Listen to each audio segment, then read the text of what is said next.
going to have to be the quote-unquote religion of tomorrow. If it isn't, you're fucked. Totally and absolutely.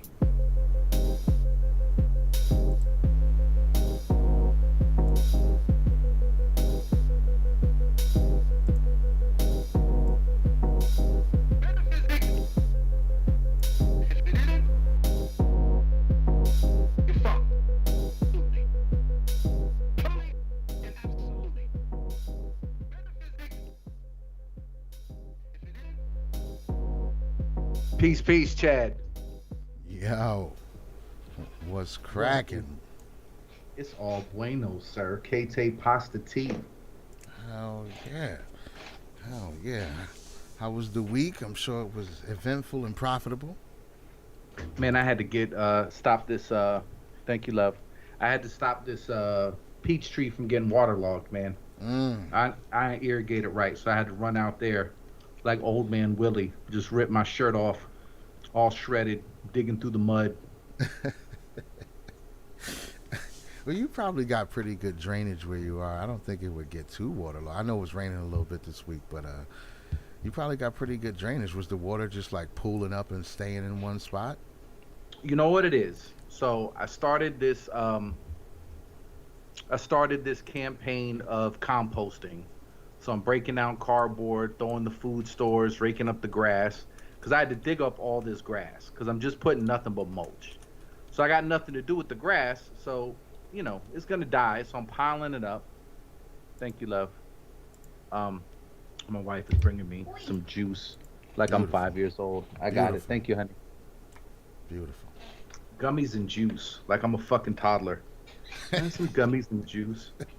Um, so I run out there, and so I dug up all the grass, so it left the place where I'm planting a little bit lower than the rest of the yard. So to account for this, I put the trees a little bit raised. So I kind of have them on these little sacred mounds Yeah. with mulch all around it, with a little trench around it, but I didn't dig the trenches wide enough or deep enough. So when I came out, the peach tree was the other five or six were all right, but the peach tree specifically was underwater. So I'm like, I gotta get it. I can't just have that water sitting there. So Yeah. because it's a little bit lower, it kind of pooled up over it. Yeah. Yeah. So the base was underwater. So I was like, gotta fix this quick. Yeah, it's probably not too bad. Yeah, peaches, they do prefer drier soil. They don't want to be wet for too long, for sure. But yeah, if you got good drainage, as long as you don't get like mud, if you don't have a lot of clay type of stuff, material, and I doubt it, and I don't know how deep they dug to put in some good dirt or anything like that, but most of Florida soil is pretty sandy, so if you shouldn't have too many problems with flooding. Not for Well, long anyway. yeah. So I'm sure it'll dry out, but I Yeah. want them to do well, so I had to run out there. But listen, let's fuck all this small talk bullshit. Let's talk about this this monster with a baby arm and piercing blue eyes and The the unspeakable acts he did. the Rock. Dude, dude, he even tried to play the race card. He was like, "You just fucking with me because I'm Quebecois. I'm from Quebec. I speak French and shit. That's why you Uh, won't let me have these kids fuck animals and let me cut people's arms off." Oh wait, okay. Before we get too far, we got before we get too Is far it into this. spoiler alert? Yeah, Yeah. spoiler alert. We gotta let people know what's going on. So this is gonna be. I know we talk a lot about cults. The show is called The Cult of Dangerous Gentlemen. We clearly, well, me specifically, I have an affinity for the concept of the cult, the word cult. I just love it. I looked up the etymology of it. It made me feel good. So I want to reclaim the word. I don't think it's right to let it be used in these ways where it's always attributed to psychos and crazies, and they don't even make a distinction. They don't even tell you if it's a good cult or a bad cult. We're supposed to just know it's bad just by the usage of the word cult, which I think is terrible. So in our efforts to reclaim this and make things right, this is our first installment of an ongoing segment. I don't think we'll ever really run out of material for this segment. It's kind of cheating, it's a hack, but it's called Don't Join Bad Cults. How about that? Don't join bad cults. And the first bad cult that we're going to talk about is this guy named, I call him The Rock. I know that's probably not fair. That's probably bad marketing for people who use that same, kind of title, but his name was Rock Thorold. And yeah, a Quebec, Canada, French speaking dude. And he was a bad cult leader, clearly. Someone's getting into some wild shit. They had a cult, it says in the mid 70s, called the Ant Hill Kids. And that sounds mad cool, right? Like, oh, the Ant Hill Kids. They were doing bake sales and shit, but there was other things going on too. See now, what I thought when I first saw, and this is also good too because of what we're pitching. You need to learn from the bad mistakes because Right. we want to help you. Maybe our cult program is not for you. That's okay. You don't have to still send us crypto, but if you have a better vision, we encourage it. But we want you not to get got. So there's Right. some clear signs to know when you're involved in a bad cult. So I think there's a twofold benefit in analyzing these bad cults. One, we can juxtapose them against our program to show you why this is superior, but also give you the information to show you, hey, when you see these telltale signs pop up, it's time to go. Yeah. This is you're gonna have a bad time. So when I saw that they were called the Anthill Kids, when you first sent it to me, I was like, okay. So my first thought was, okay, it's a cult. He's obviously a piece of shit. I mean, there is no benevolent, helpful cult that's ever made it to 60 Minutes or any of these other television shows. Right. So when I saw Anthill, I'm like, oh, that must have been the punishment method. Mm. So I thought that would have been bad enough. Like he's like, oh yeah, you want to fuck around and defy the 80 million year old deity of this compound? Cool. We're gonna go ahead and bear you up to your neck in an ant mound and see how you do. So that's what I thought it was. I'm like the Anthill Kid, so he's clearly abusing children with ants. Nope, not even close. And that's actually the only part of the story that's endearing at all. That's Right. the best part. That's the most wholesome, fill you with hope part of it. Everything after that, horrific. Absolutely Horrific. Terrible. There's nothing good about it. I mean, and like you said, there's never been a good cult presented to us through 60 Minutes or anything like that. And they're not all completely terrible, but by the time it gets to a primetime TV show, you better believe shit's about to get fucking real. And I have to say, some of the elements of this particular guy's cult and his story were pretty shocking. With everything I've seen on the internet, with everything I've kind of read and experienced, like, some people are terrible. They do terrible shit to each other. But this guy was particularly weird. Like, he was doing some crazy shit. He was, okay, first of all, so let's keep it logistic for a second. If the leader of your cult tells you that if you don't think he's right or if you disobey him, the punishment is for you to break your own legs with a sledgehammer, I'm going to go ahead and say that's a bad call. So if they instruct you to break your own legs with a sledgehammer, I mean, I don't know why we have to say this, but don't break your own legs with a sledgehammer. That's probably not the place for you, unless you're the type of person who completely understands why whatever infraction you've committed it's an equal punishment. It's totally worthy. You know what? You're right. I questioned you when you were trying to rip this lady's guts out and tear it apart with your bare hands and then stuff it back in her stomach. I winced a little bit. I wasn't completely trusting your guidance. So I'm going to go ahead and break my own legs with a sledgehammer. Then by all means, don't disregard everything I just said and, fuck yourself up, hobble yourself. Who cares? But if you don't think that's a thing you want to do to yourself, this is not a good cult. If he tells you to sit on a lit stove, that's probably not a good cult. These should be really simple things. Like, I don't know how this starts. How do you get a guy who recruits people first? Like you said, he's probably had striking eyes and a great chin, all that kind of shit, nice jawline, maybe that, smooth talking. Let's give him all the benefits. You collect, like 20 women, a few guys, and then you start having kids. It says there were roughly 40 members. And if I'm not mistaken, this guy had like 29 children or something like that. He was putting up numbers for sure. Big numbers. He had a lot of kids. Yeah. Yeah, over 20 children with 9 female members of the group. So clearly, this thing wasn't completely bad for everybody.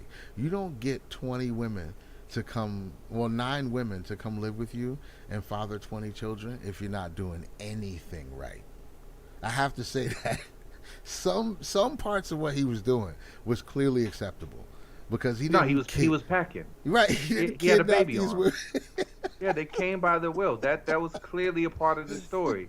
He was going to a Seventh Day Adventist because we're just throwing facts at them. We should give them a little bit of a narrative, and then we can back. Because I don't even remember a story about breaking their own kneecaps or the fire. I guess because all of the horrific things that got thrown at me, I totally like glossed over those. Yeah, I didn't even yeah. remember those because they're so minuscule relative to the shit that he did. Facts. But he's this dude with a big, swinging, massive French-speaking cock, and he takes this horse cock into the Seventh-day Adventist Church, and he's going there for a while. And listen, they got an alumni. Also, another famous cult leader out of the Seventh-day Adventist cult, branch Davidian fame, Right. Mr. David Koresh. Right. Right. So they've contributed, not a couple of cult leaders. I gotta think that those can't be the only two. But he takes his swinging dick into the Seventh Day Adventists. He pisses them off. He starts trying to get too much power within that group. So he takes the people that think that his shit is the shit that they need, and he goes on to this little compound. He takes them off to this little compound. At first, I think he only had the one wife. I think he That's just how it started starts. out with the one. That's usually Right. how it starts. Right. You And then can't start off with 9 wives. Right. He started off with the one, and for the cult members that were with him, like you said, they were called the Anthill Kids because he said that they worked together like an ant colony. Like little ants. We're all working Adorable. for the same purpose. It's so adorable. Adorable. It's so which the Anthill Kids. It's lovable, affable. You don't think any of the horror that's about to come is gonna come. So then after he's got some people in there and they're getting some money. He's ripping everybody off. I think he didn't pay for the equipment that he used to like start a fruit stand or bakery or whatever. And they're selling their fruit. He goes, and this is the first sign. This is it's sign number 1. All the people that he invites, they just go off into the land and start building a log cabin. He ain't doing shit. Right. Everybody else is working. Beautiful. You would think if you're the leader, like word, this is your vision, right? You got, oh yeah. You're not gonna pick up a shovel? Fuck no. That's the first sign. Whenever somebody's asking you to do some shit that they're not doing, that's the first sign. It's got to be step Right. one. And It's I want hypocrisy. to before you get back into it, let me also say, step 2, which is something that he did fairly early on, but didn't give off the red flags they should have. He assumed the burden of sex, which means, if you haven't been following, assuming the burden of sex means none of the other followers are allowed to bang each other without permission. But he can bang anybody he wants, anytime he wants. That's also an extreme red flag. Why does this guy get to do all the stroking, but y'all have to have permission to stroke? So, yeah, continue. Well, he did it even more Machiavellian than that. He took everybody with their wives, and then at some point during the code, he's like, all right, all your bitches belong to me now. It's just, all your base belong to us. That's it. That probably sounds dope as fucking French, though. You know what I'm saying? That's gotta sound great. Sweet bitches, I mean. And they're like, Yeah. damn it, he's right. I gotta give him my wife. Fuck it. Yep. Now there was one dude that was more loyal to him than the cult, and his chick actually never boned him. She was the only chick on the compound that didn't belong to him, but she was getting sick of this dude's shit, and The Rock was basically like, look, you got to put this bitch in check. I want you to cut off her toe. So he got her husband to cut off her toe. Like, you need to shut this bitch up. This is a lippy bitch. She's got a lot of opinions. She's talking a lot of shit. I got 9 of these bitches in my stable. I got to keep them all in line. I'm not dicking her down. And if she's going to cause a ruckus, you need to handle that. And you haven't handled it, so I need you to cut the bitch's toe off. And he cut her toe off. And they stayed. And they stayed. After. Not only did they stay, he killed their baby. They have a 2-year-old baby on the compound. That's their baby. It was, I think Maurice was the woman's name. I forget what the dude's name was. And when the baby would cry, to punish it, this dude would go roll the naked baby in the snow. That's how he would punish it.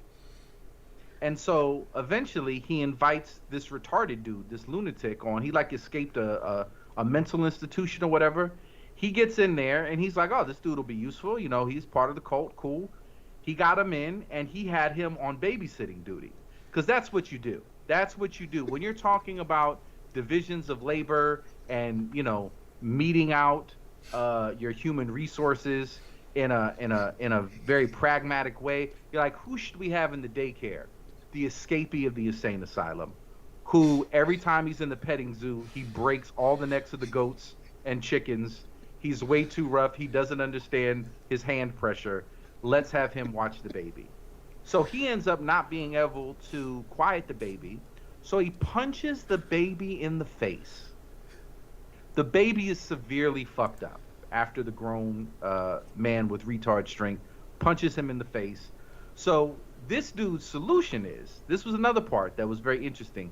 He was the inventor of the home surgery kit. Oh yeah. He was all about home surgery. Yo, let me try to do this hysterectomy behind the petting zoo. Put down some hay. I'm gonna go heat up this tire iron on the car engine. We're gonna cauterize your wounds. Like, he was doing homemade surgery. So he can't just operate on this baby without anesthetic. Of course not. So he gets the baby drunk to the point that it dies of alcohol poisoning. And he says the way that we're going to fix the baby's face is we're going to give him a circumcision. But to numb the pain, I'm going to get the baby drunk. So he feeds the baby basically pure alcohol, cuts the dick skin off. The baby ends up dying. And so he goes to the dude, I forget his name, Veer or something like that, I don't remember. But he goes to him and he's like, look, man, baby's dead. This is on you. You know it's on you. You punched the baby in the face. Yes, I got it drunk and cut off its dick skin. But you punched it in the face. You know this is on you. So you know what we have to do now, right? Yeah, I know what we have to do. We have to cut your dick and balls off. So his solution is, hey, let me just castrate you. That's going to make everything all right. But So wait, he castrated. yeah, and he castrated him in a very clever and torturous way. He didn't even like just do it in one fell swoop. He tied the shit off and left it until everything rotted and fell off on its own. Yeah. Yeah. This is what we're going to do. Instead of just heating up a knife and taking a whack at it, we're going to tie this string real tight and just leave it and just see what happens. Yeah. And he agreed. And he agreed to it. He agreed to it. He actually lived long enough for his pipe and bag to rot and fall off. Yeah. Yeah, it's pretty bad. Now, let me just be clear here. Because I know there's going to be people who listen to this and wonder why I'm laughing so much. Right? Now, you need to understand that rolling a baby in the snow is not funny. It's not. It's not by itself. It's not funny. What I'm laughing at is, how do you hand that baby back to his parents and then go to bed and go to sleep and not expect somebody to club your brain out, or nobody's going to rush you and attack you and stab you 300 times? That's not going to happen. When your baby cries, I'm going to come to your place. I'm going to get the baby. I'm going to roll it in the snow. I'm just going to hand it back to you, and you're going to be okay with that. Like I say all the time, bro, there's a key for every lock. There is one in 50,000 people. There's one couple in 50,000, maybe more. One couple in every 100,000 that will allow you to roll their baby in the snow and hand it back to them and not try to murder you. Oh, yeah, your skull is getting caved in. And if I don't feel that I have the strength to cave it in a head-up situation, I think that's a scenario wherein nobody is going to look down on you, that you take the sneaky route. Right, if you have to. And that's like the lowest case scenario. If you can't run right to him and bite his throat out, then I guess maybe you'd have to catch him while he's sleeping or poison him. But either way, nobody's going to feel bad about it. You're Mike Cera. You joined a cult. You have tiny, brittle arms. They can't do much. Your cult leader is Triple H, and there's not much you can do. I don't expect you to go at him. I expect you to take the L, let him hand the baby back to you. You know, just push all your emotions down, and then once he goes to sleep, you cave his skull in. I get it. Yeah. You know, you can't. But none of them were able to do that because he had a grip on them. He made them believe, and this is another thing. Whenever you're part of a movement and there's a person that's more important than the principles, you fucked up. Right. Whenever because he was talking that shit, oh, listen, I'm God's prophet. He's showing me visions. February 20th, whatever, 1979, the world's ending. God told me, bitch, build this log cabin. Let me stroke your wife, and, you know, let's get back out there and build this log cabin. And so the other thing, too, that stuck out to me that was like, okay, this is another red flag that they didn't see. So one of it was him aggrandizing himself, that he was more important than the movement and the principles of the movement. That should always be of paramount importance, right? The other thing was, you know, the mistreatment of other people in that he's not putting in the same amount of work. They're basically working for him. You know, that's not a movement. You're a cult. You know, you're not a. You should be a cult leader by example. Cult leading by example. That's a much better way. Always. But when you got everybody else doing the work, you know, that's another red flag. Clearly, you're being exploited.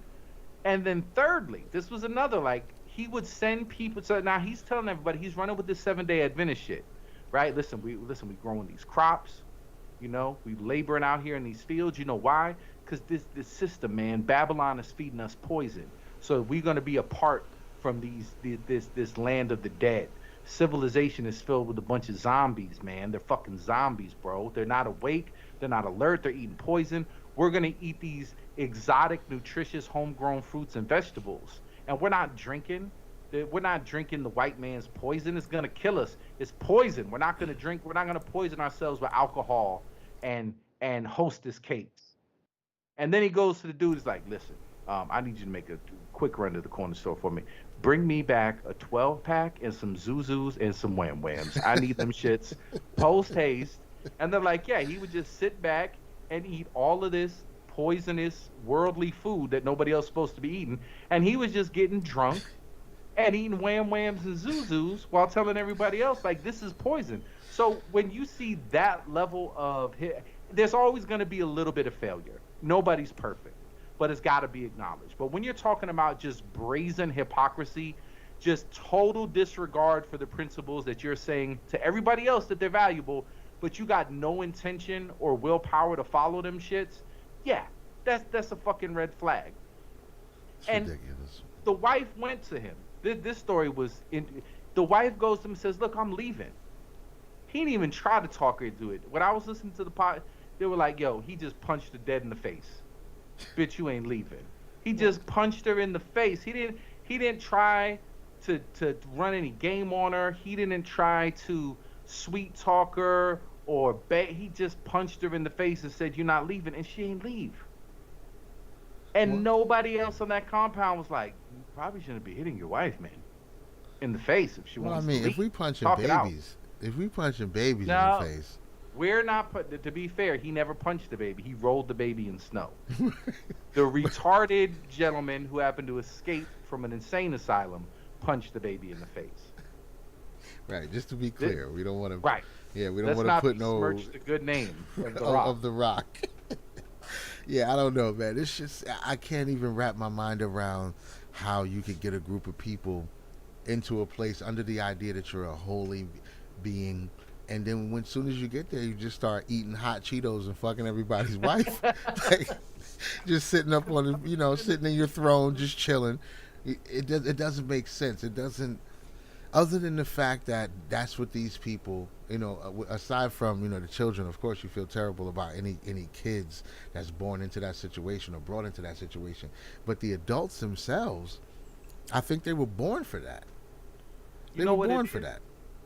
The first thing I thought of, and like I said, when we would get into stuff like this, I would never debate anybody about it, like as far as what the reality of it is, what the reality of nature is, what all the ins and outs and particulars are.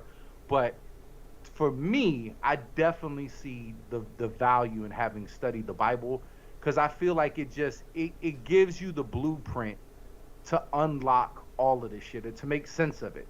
To make sense of it. It really is a perfect catalog of humans. What humans do, what resonates with them, what their tendencies are. It's a credit report for humanity. It's just this is what humans do. And it immediately reminded me of I think it's a verse in Second Corinthians where Paul is talking to them. He's like, listen, I'm telling you the truth, and I'm telling it to you politely, and you don't give a fuck. I'm not quoting verbatim, but this is the gist of it. And he's like, but if somebody comes along and smacks you in the face and takes advantage of you or robs you for all your money, you'll follow this motherfucker to the ends of the earth.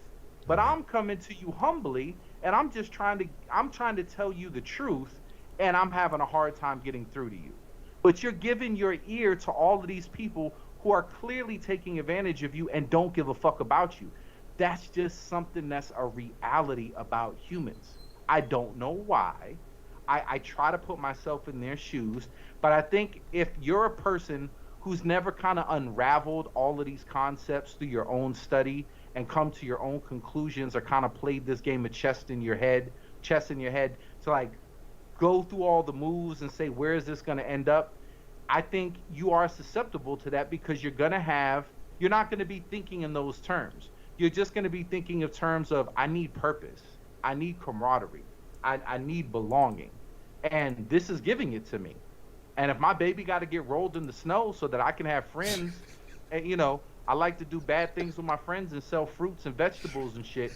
And my baby's got to get rolled in the snow, which is just going to have to happen. So it's something that's in humans that if they haven't done their own self work to organize their mind and establish their principles and understand what's valuable, whether they've done that or not, there's always going to be this urge to have community, to have purpose. And if you come along and you feel that need and they haven't done that work in their mind yet to properly evaluate you, I think it's easier to take advantage of people than we think, because I think a lot of it too has to do with trauma. And I'm sure Doobie can speak to this, having been in a cult. And I know when I've been in my most religious of phases and not really thinking in terms of practically or pragmatically, it's been because there is this loyalty to a movement or a principle or a theme of something that's greater than yourself. And it has to do with things we lacked as kids, trauma, hurts, whatever. And this fills an emotional void. And once that emotional void is filled, that becomes the most valuable thing. And so people protect that. They protect it and they say, look, I can't let go of this, so I'm going to hold on to this because I don't want to be emotionally empty. So what I'm going to have to do is I'm just going to have to make these really incredible gymnastic leaps in my mind to reconcile all of these.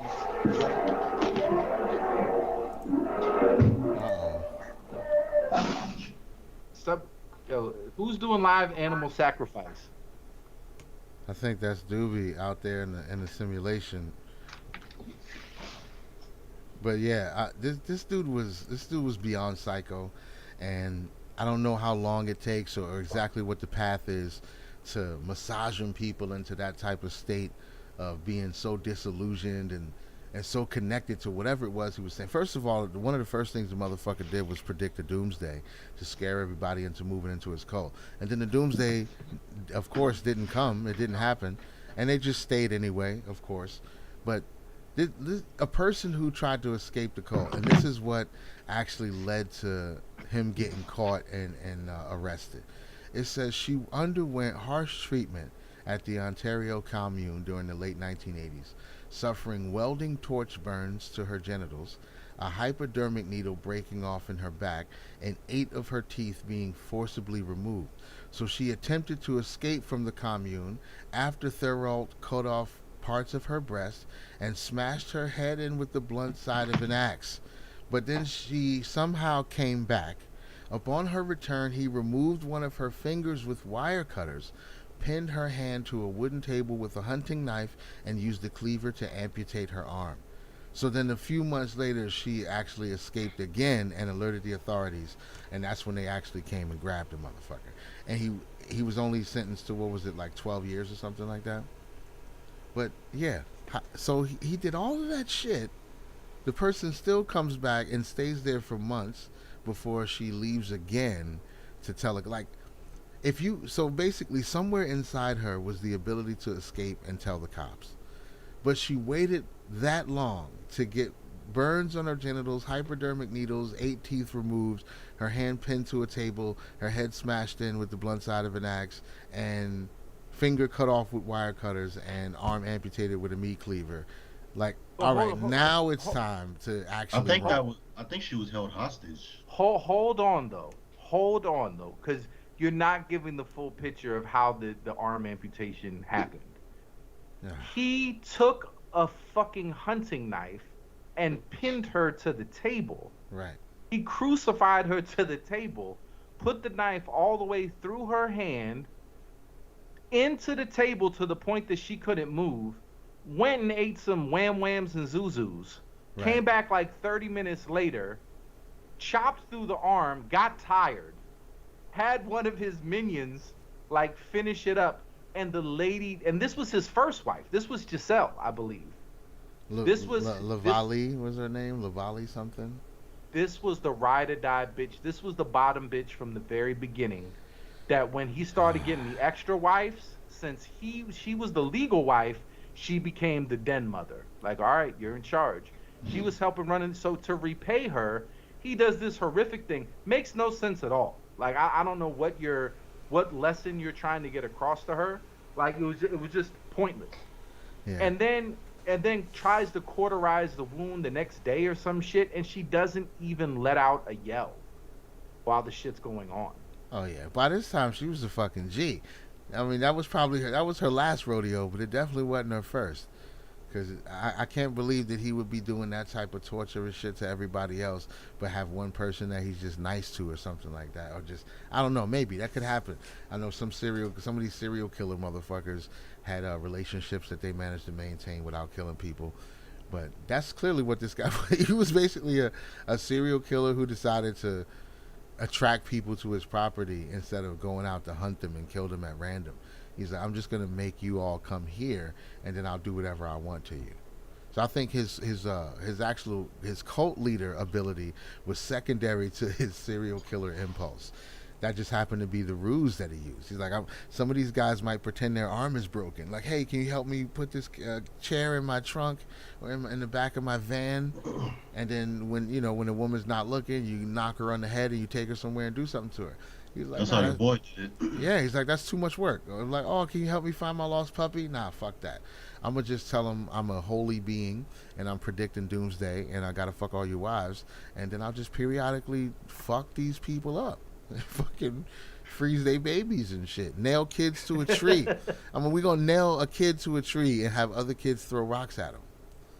That's That was bad too. yeah, The way pretty he fucking had the bad. kids punish, but not only did he have the kids punish each other, he had the kids watch their orgies, Oh god. participate in their orgies, made the kids have sex with each other and sex with animals. This motherfucker was just, oh wow, bro.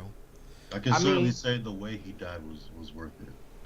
Man, that shit should have took a lot longer. He just Yeah. got banged out by a cellmate. Somebody, bust some that was holes too in him good real of a quick. death. Way too good. That was a soldier's death he got. You know what I'm saying? That dude should have been. Well, you don't want to put more blight on the world, right? Because for him to get what he deserves, that means there's another person who has to be able to do it to him. And then what we gonna do with that motherfucker? We got to kill him too. Like, if we let y'all torture this guy for 2 weeks and they fuck him up and do all kind of terrible shit to him, then we got to kill all of those guys too. We got to just burn the whole room. We can't let none of y'all out. We just got to Not stop if it I right was the here. warden. Yeah, that's just terrible. But oh, and then right, I saw a movie. This I didn't know. I don't know if the people who came across this, or people who made the movie came across this. But I saw a movie called Header, and it was about some country redneck family that lived in the woods, and their generational legacy. They were serial killers, like Texas Chainsaw type vibes, and their generational legacy was that they figured out to use a circular saw. I think that's what it's a hole saw to cut a hole out of the skull, expose the brain, and then they would like mix the brain up or something, and then all of the guys would bang the hole in the head, and that was how they got their shit. Like the grandpa was excited about it. He's like, "Yeah, son, fuck her," and he's just humping and sweating in the top of this dead person's head. What are you doing? I'm giving her a header. I'm giving her a header, and that was exactly the movie. That's the movie. That's what we do. And that's how we disrespect you the most. If we don't like you, we're gonna serial kill you. We're gonna give you a header. And this guy did that shit in real life. In real life, he killed somebody by trying to do some at home. He said he used to perform a crude enema with molasses and olive oil, cut open her abdomen and ripped out intestines, all kind of stupid shit. Well, her liver was something wrong with her liver. Yeah, he so diagnosed her. Right. So let's do that. Let's put a 94% ethanol solution directly into her stomach, then open her up with my bare hands. So after she died, because they failed at the procedures, claiming to have the power of resurrection, Thoreau bored a hole into her skull with a drill. Wait. He ordered somebody else to do it for him. Okay. He had his boy drill the hole in. Then he had other male members along with himself ejaculate into the cavity. Yes. When the person did not return to life, I'm not sure how she didn't. Her corpse was buried a short distance from the Anthill Kids community. How are there other members of your cult who are able to deposit semen into the head wound of a dead person?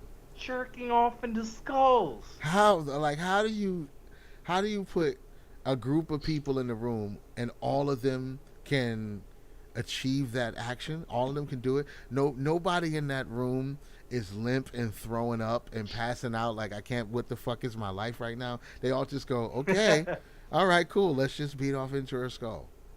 Well, to be fair, he had the burden of sex, so I'm sure they could probably get rods in any condition at that point, having been deprived of the burden of sex.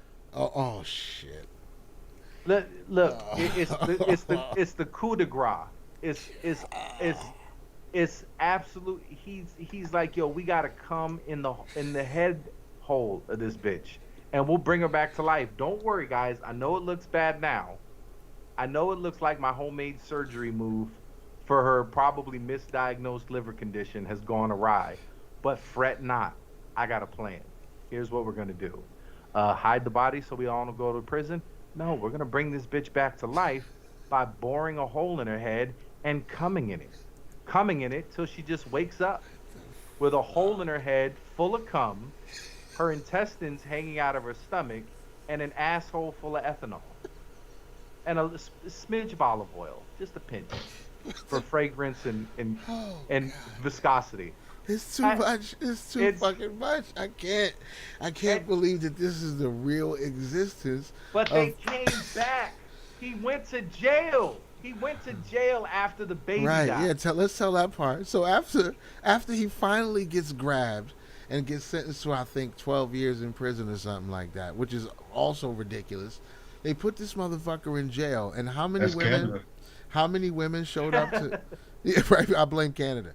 How many women showed up to visit him in jail? Yeah, they kept coming up to get pregnant. He was getting them pregnant while he was in prison. While he was in jail, women were coming to the prison for conjugal visits. You got 3 more kids, right? At least 3 more.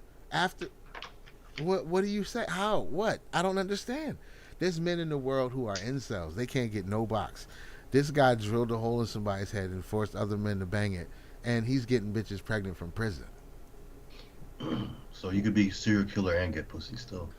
Oh, Just yeah. Learn how to speak French. That's the key. Good Lord, dude. This is some of the most depraved and wicked shit that I've ever come across. Are there But serial killer women where men go in there to have sex with them? Black widows, I don't praying know. mantises. There's got to be a name for them. Yeah, they're black, but I don't know if they have male groupies that still want to fuck them. You know Because I what know I'm that's saying? a I don't that's a think. big thing for serial killers. Like Yeah, they they go to always have jail. women that love them. There's like Always. thousands of women that sends them mail and nudies and all that stuff. Right. Yeah, I don't think dudes fixate on female serial. Well, there's not a whole lot of female serial killers anyway, because they got those brittle bird bones. They can't really kill a lot of people. So there's not a lot of female serial killers to begin with, and the ones that are considered serial killers, I've never heard of. I mean, maybe is that something the media is hiding? The patriarchy don't want you to know about these cucks that they, who fixate on women murderers and shit like that. I don't think so. I would say recently there was that polygamy situation where I think it was a chick with 4 dudes, Oh, the Love Wins. and Was one it of the that one? dudes killed the baby. They ended up having a baby, and I guess one of the dudes was jealous, so he ended up killing it. So I mean, I could see a situation where there's infinite cuckery, and based on this cuckery, the woman brittle bird bones it's considered. She doesn't have to do the killing herself. She can manipulate the situation. She can use sex and the power of persuasion. She could pit these young men against each other. I could definitely see a situation of infinite cuckery, manipulation, and and driven to murder. I don't But think she wouldn't be the serial killer. That'd have to be a whole nother category. Right. I don't Well, think you could call her a serial killer if she's just the kingpin.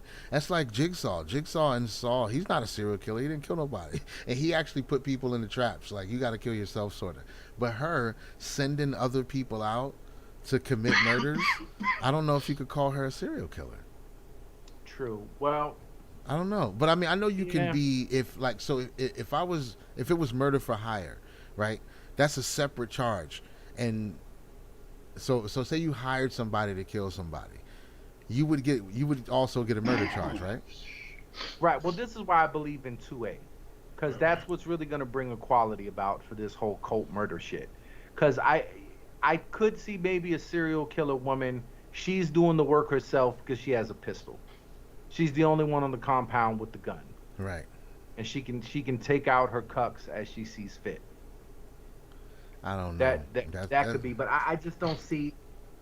Yeah. I think someone would try to argue, women haven't done it because women aren't like that. Women aren't that evil and cruel and aren't that sadistic. Oh, no, I they just are. think they haven't done it because they're incapable of doing it. Men Physically. are better. They're Men are capable better. of doing it in a way that we, like, blitz killers. They just run down on somebody, They're not tackle you, and drilling stuff. holes in heads with Yeah, their bare no, hands. they're not that doing creative. stuff. They're not They that have a creative. penis to hump on. Right, yeah, they're not that creative. What are they gonna do? Freaking cut parts off the guy and put them in yourself? Like, it's just different when you're it's different when you're a woman. You don't even have the same options of forced entry and penetration. You're like, what are you gonna do? You're gonna poison him. You're gonna fake a relationship with him. You're gonna poison him and take his money and fly to Monaco. That's a female serial killer. She's done this to 11 husbands. She disappears with all their money. She gets them to sign power of attorney, and then they have a mysterious heart attack. The untraceable poison. That's a female serial killer. Not like she was hiding in the bushes, tackling motherfuckers and stabbing them 50 times. I can't see that happening with a woman. Somebody gonna knock her ass out. Somebody gonna beat her up. They be like, I don't know, this bitch jumped out the bushes. I broke her nose. And you gonna go to jail, and they gonna be like, oh yeah, she attempted this 3 other times. And I can't imagine and nobody in a ruse. Like, what kind of ruse could a woman pull in public? Do you think a woman could successfully do like what's his name? Not Gacy, the pretty boy killer who everybody trusted because he was attractive. Ted Bundy. So Ted Ted Bundy. Bundy, right? Do you think a woman could pull that off with men? Like, hey, could you help me move this furniture, and then like hit him on the head or fucking chloroform him or some shit like that? I don't know. You're gonna turn around and be like, "Why the fuck did you hit me with a fucking pen?" Nah, it was. Are you trying to rape cult murder me? I thought you needed help. Why did you hit me with a pipe? Right. What is wrong No, with why are you? you still hitting me with it? What's your problem? Like, we're at the 8th or 9th strike, and he's still just confused. She's Like, are we sweating gonna and- move this couch or what? She's breathing hard and shit. He's like, what's the matter, lady? He's like, I was trying to help you, but I gotta go now. That's fucked up, dude. That's one of the most sexist things I've ever heard. Like, a woman can't knock me out with a lead pipe. I never understand like what a female's rape men either. I never could comprehend that. Like, I still can't comprehend You know it. why? As an adult Let me male. tell you. I'm gonna tell you right now. I'm gonna clear it up for you. So when with a woman, now this is not counting children or nothing like that. If we're talking about something close to an adult male, even high teens, and you say a woman raped him, what happened was he didn't want to bang her totally. Maybe he had reasons he wasn't attracted to her. He was drunk, or for whatever reason he didn't want to bang her. Mentally he didn't want to, but biologically his penis didn't care. And when that happens, it causes a dissonance in the body. I don't know if any of you have ever experienced this, but when somebody's trying to give you some box that you're not supposed to have or you're not supposed to take, you're not as strong physically as you would be in most other situations. It's like the reverse of how like adrenaline will make you stronger. Whatever this chemical is makes you weaker. Like, so where you would be able to push this woman 20 feet across the room, your arms are jelly. You're not as strong as you would be. So she's able to overpower you, literally overpower you, and take advantage of your biological function, your biological reaction to the situation. But she's not forcing him, really. He just is not strong enough to defend himself in that situation. Because he has dissonance. Part of him wants it and part of him doesn't. Because if both parts of you don't want it, she can't rape you. It's impossible. You're pushing rope, right? You're playing pool with a rope. It doesn't work. Something has to be off. Something somewhere. Like, I don't really want to bang her. She's, for whatever reason, you don't like her, but she's trying really hard. She's trying to sit on you and shit. You're like, please get off me. Please stop. And it's one of those. I know it sucks because people are going to say consent and no means no and all of that. But if you're rock fucking hard, I mean, there's at least a debate. At the very least, there's a debate. I've seen one.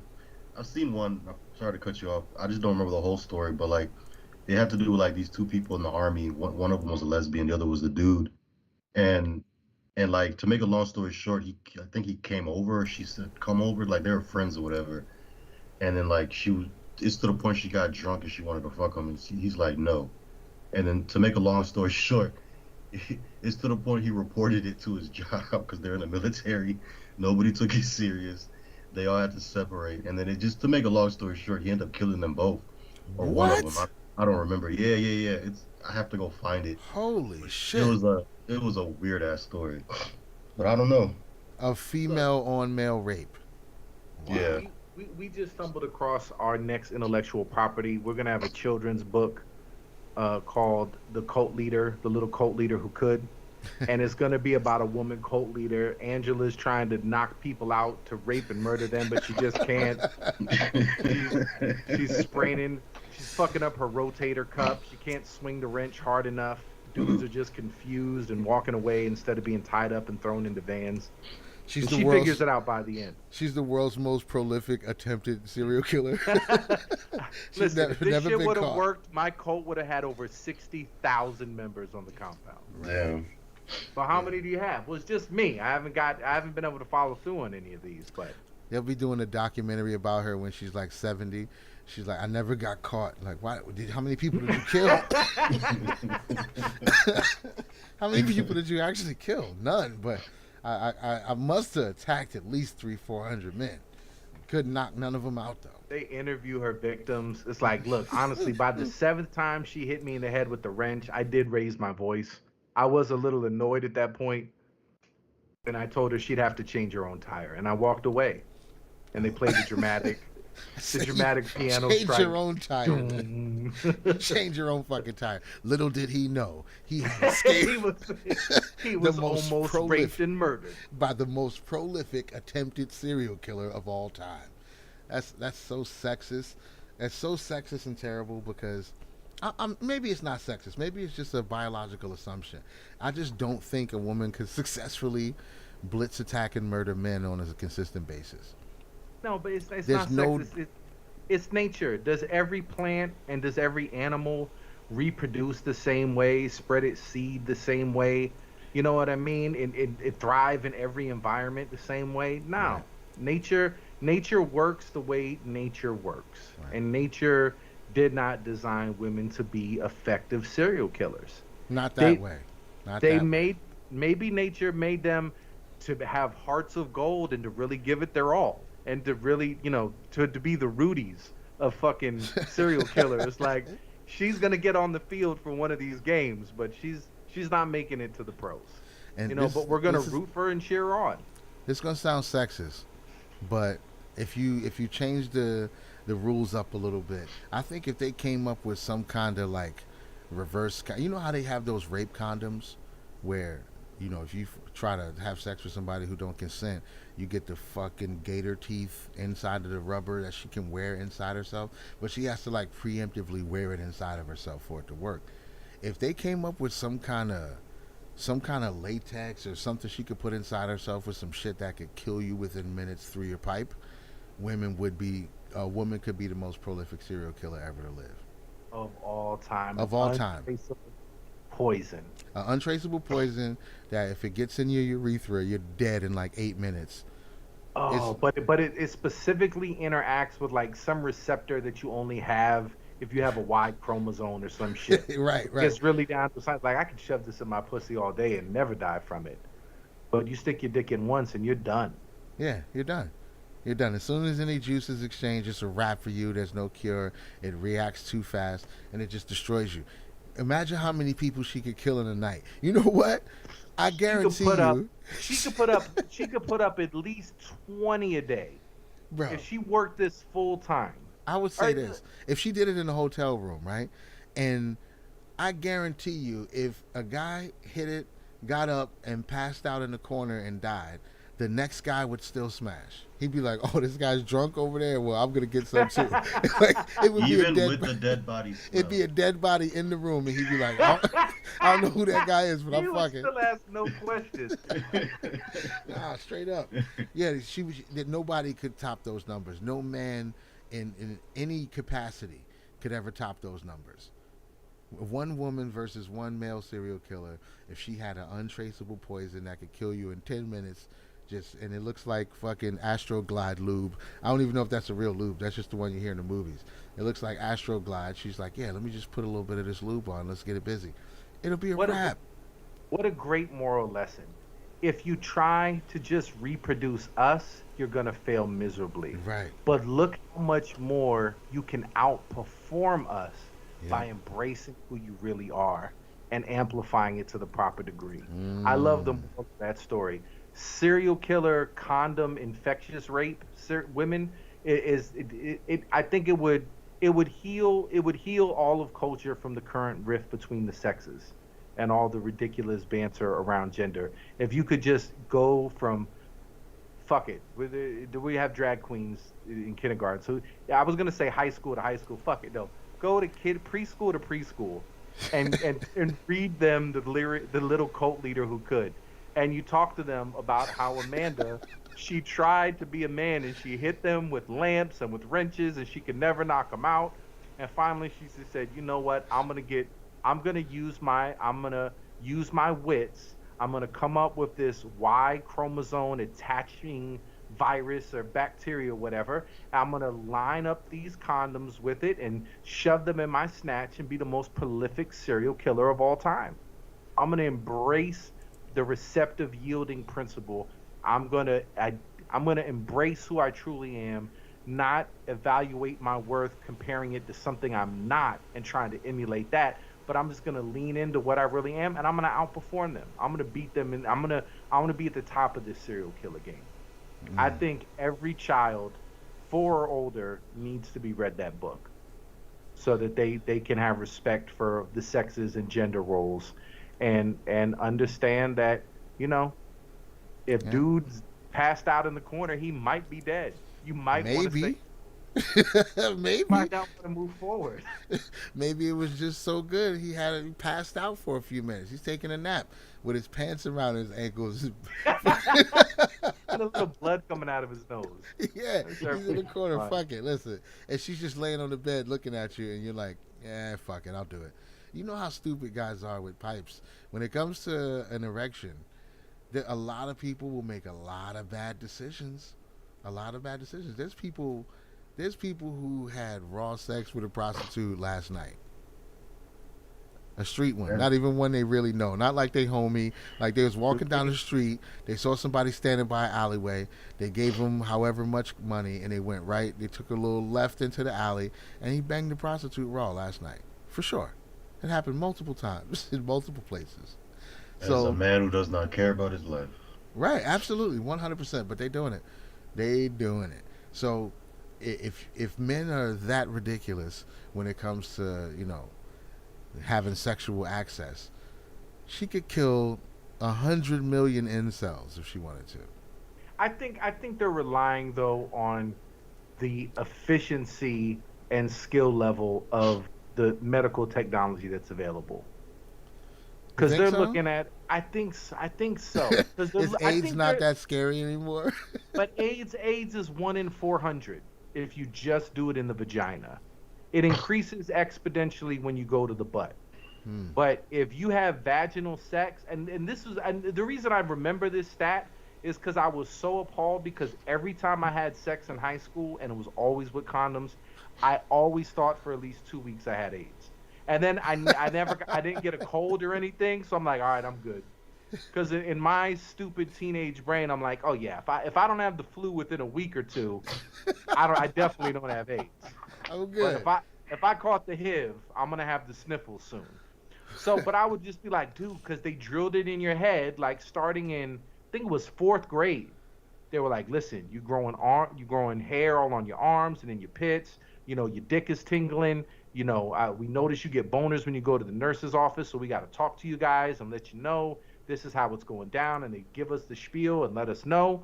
And they would really go hard, I guess, because after the 80s AIDS, epidemic, they were just like, look, everybody's getting AIDS.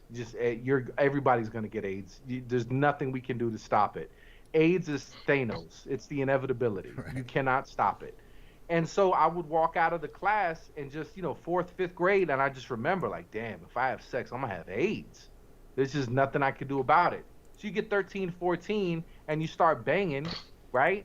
And you're using condoms, and I would still be afraid. So when I found out, like, oh yeah, if you can have sex with a woman with HIV, you got about raw sex, 1 in 400 chance.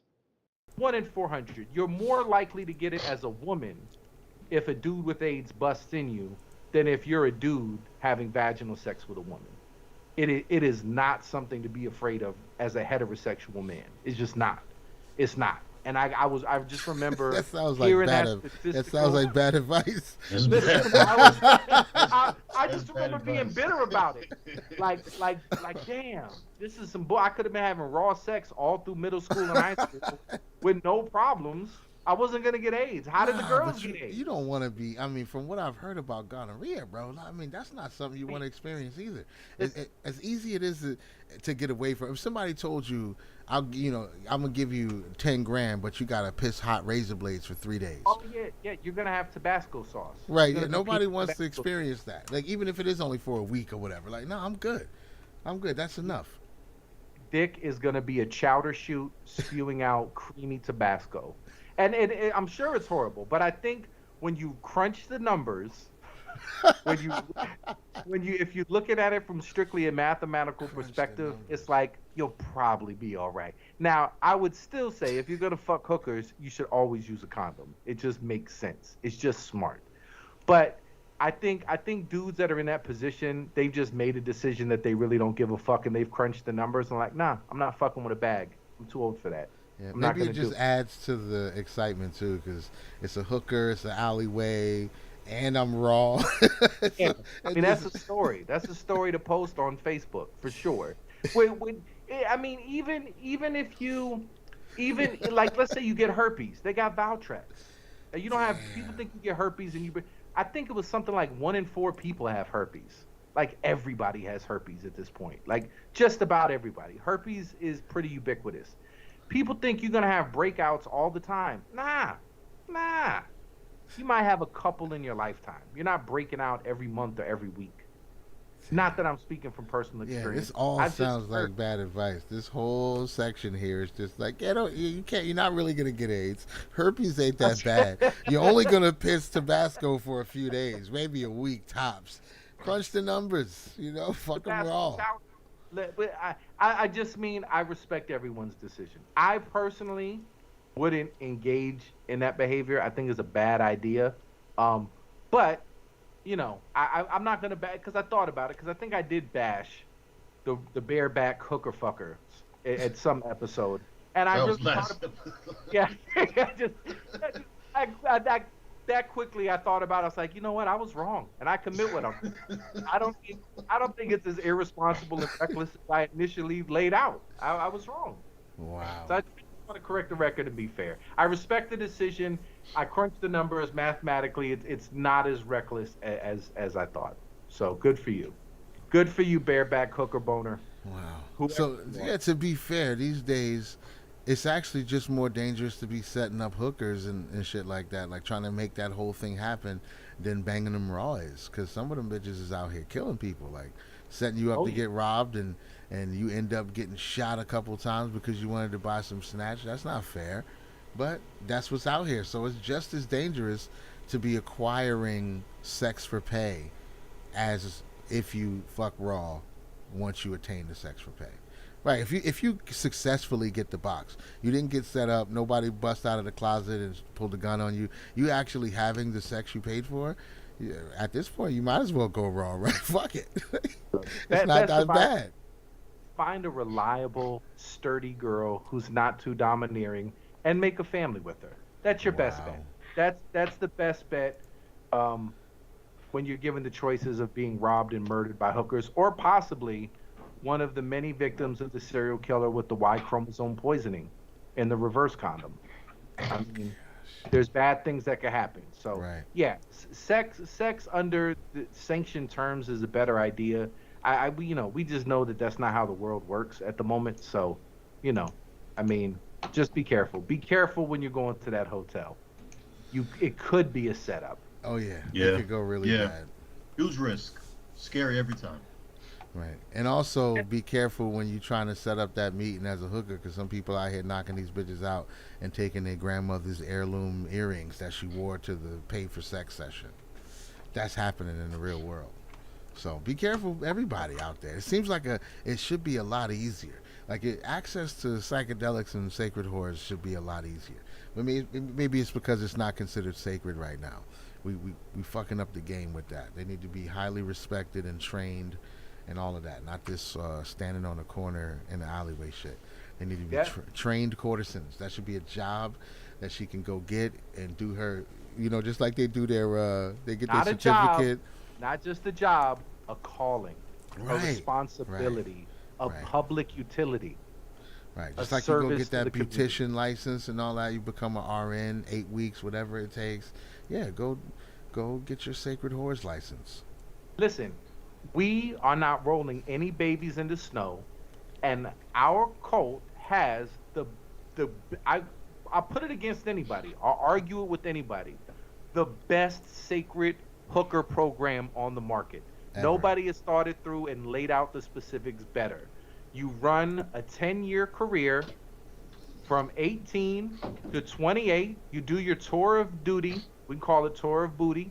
You do it, and then you have 2 years or 18 to 24 months of soaking in the sacred vinegars and the rejuvenating waters and going through classes and reassimilating. It's like you were a soldier. Just how they do the Marines. You murdered a whole fucking village. You had a satchel full of heads that you cut off with your own hands and a hatchet as your little trophies. And now you got to integrate back into society and stay patient with the person that's trying to take your order at the gas station, right? You're not in the right frame of mind if you just had those heads in your satchel. you got to go through a debriefing process. Right. And we have that. The sacred whores and pimping and victimization. You're going to a clean place with a clean person. There's no chance you're going to get robbed. You're taking away the shame. You're getting rid of. I guarantee you, school shootings go down by 4,000%. 4,000%. If you can start getting sacred hookers at 16, and you start getting out passes 16. based on how many A's you get, absolutely, absolutely. I wouldn't have dropped out in 7th grade. You know what they were given? Oh, you made honor roll. You get a free personal pan pizza at Pizza Hut. Right. Go fuck yourself. No. No penetrative sex though at 16. Only hand jobs. I don't know. Only hand jobs at 16. It's a good introduction. It's a good introduction. A 16-year-old boy. I'm staying out of this. Who made honor roll doesn't get access to the sacred whore. Okay, maybe not. Maybe that is too far. But no, that's the sacred. That is from the sacred whore. It's from the sacred courtesan. Hold on. Wait a minute. Here's a compromise. It's gonna be the best handy he ever had, bro. It's gonna be beautiful. He'll love it. He'll love it. We're breaking. You know I paid for that before. A hand job. I did not enjoy it. I did not enjoy it. Damn. I didn't enjoy it at all. It was awkward. It was long and it was annoying and I just didn't enjoy it at all. It's too far, too much. I agree with you. Okay, when you graduate high school based on your performance throughout school, you get a certain number of passes, and these things are issued from the government. And they have values. You're talking about thousands of dollars in safety passes that you could potentially get as an incentive to graduate high school. That changes the game. Yeah, I think it would be because 16-year-old boys are definitely trying to get some anyway, and a lot of them are. Like, this is saving your 16-year-old daughters from pressure that they might not necessarily want to be processing at the time. They can just go, if you on the honor roll, like you said, you get your points, you save up your points, and you go over to the courtesan, and she gives you a freaking hand job, bro. She gives you the best hand you ever had at 16, 17 years old. You guys are right. Until you're 18, you go to the arcade, you stick your dick in a man machine. Right.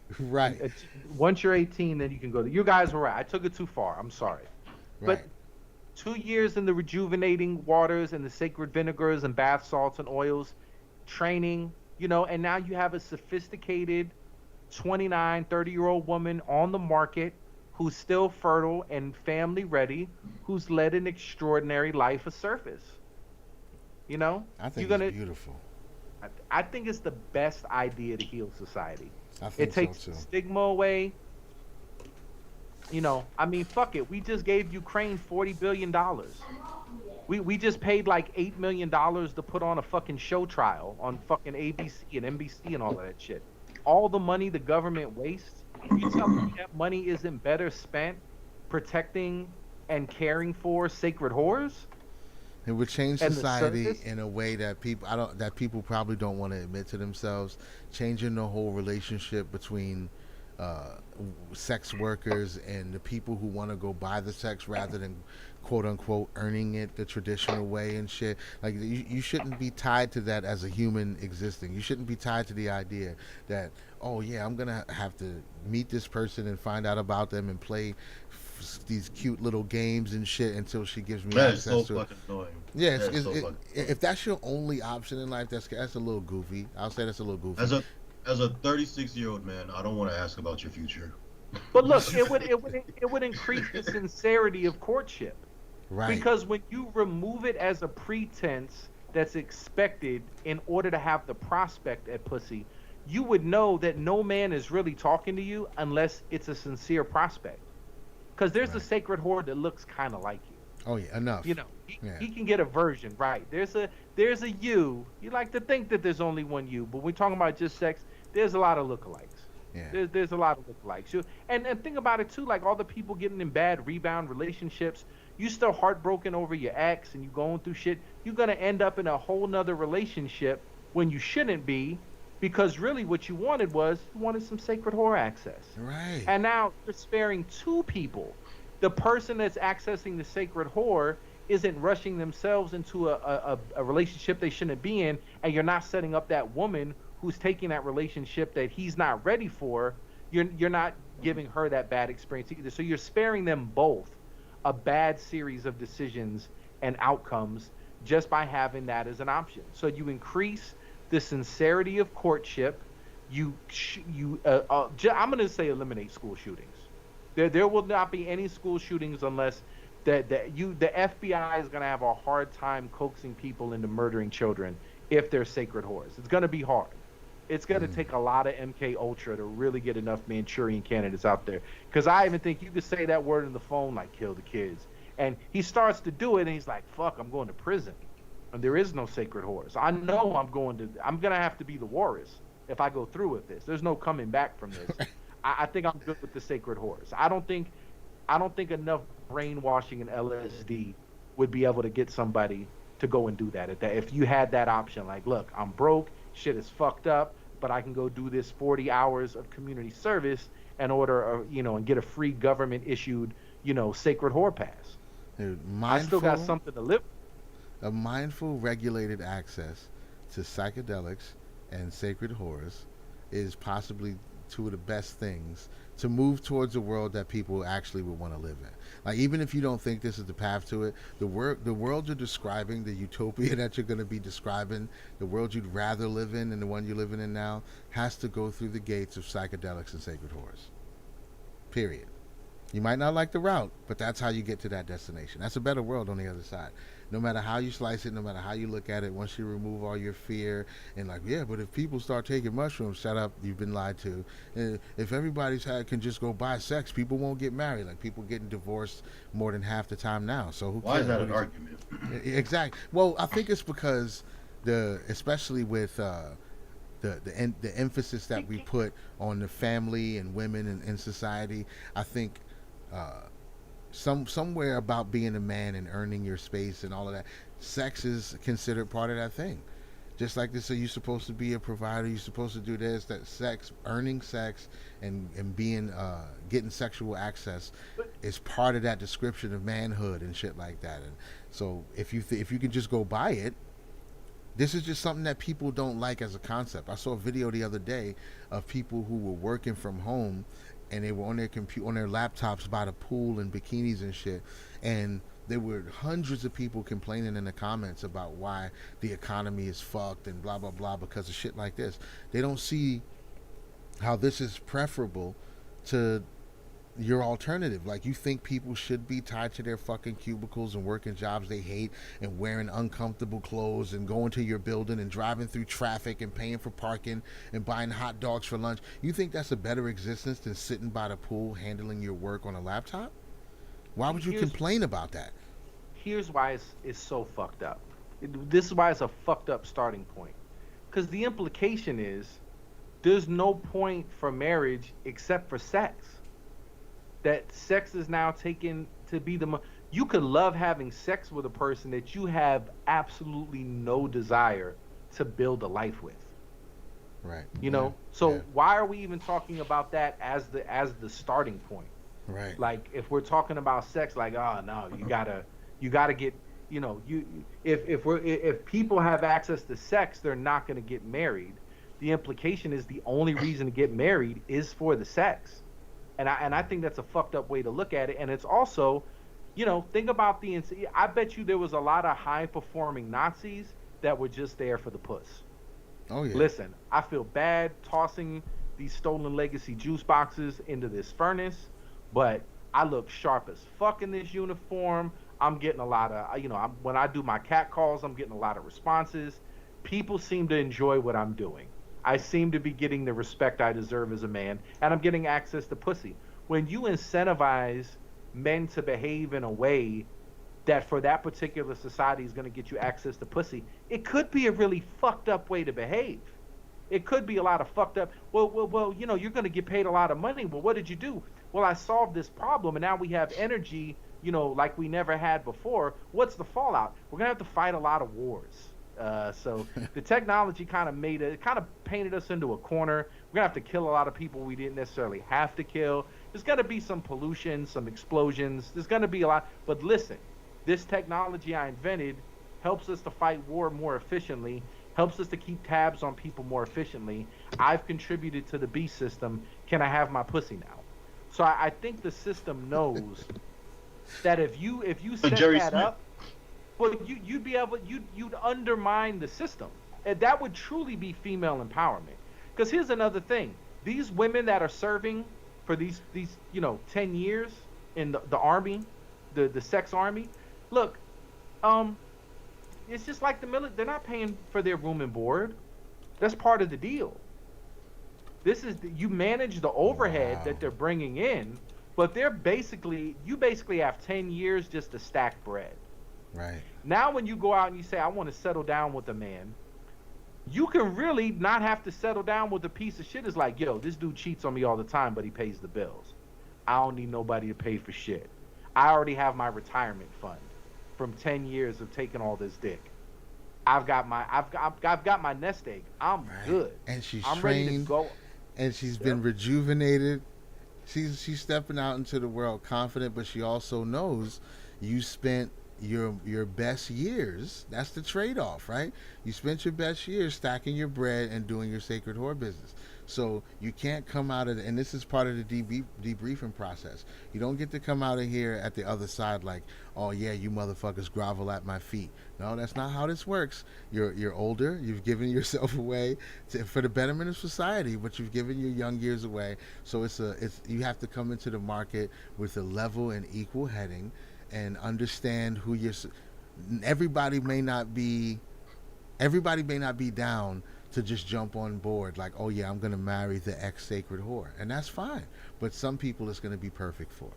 So as long as everybody understands, I think we just have a better situation. Sex trafficking has ended, at least in this country. In a country that installs the sacred whore program, sex trafficking is over.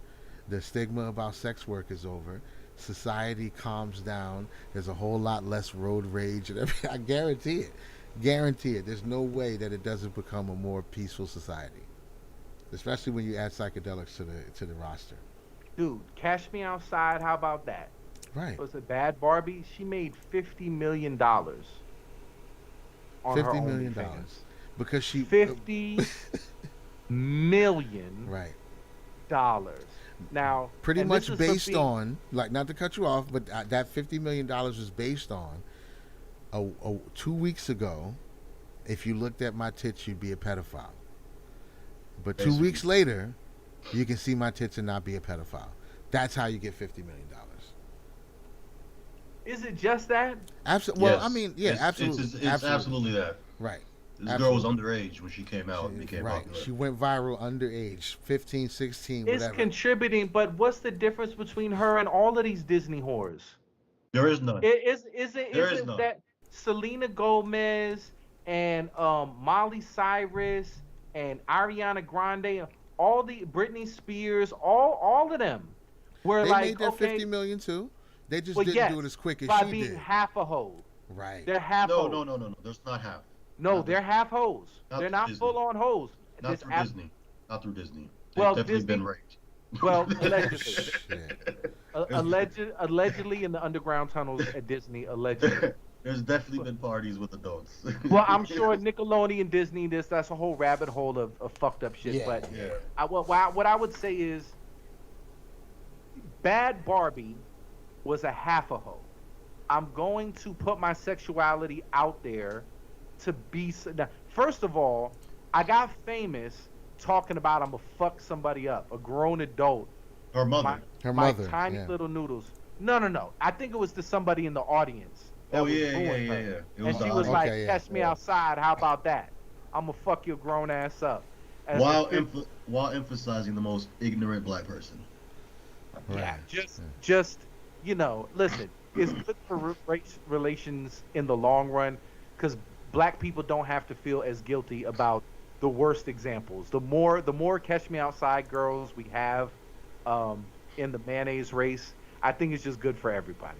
It levels the field. We all get to be embarrassed as humans instead of just being segmented. We can bond on that.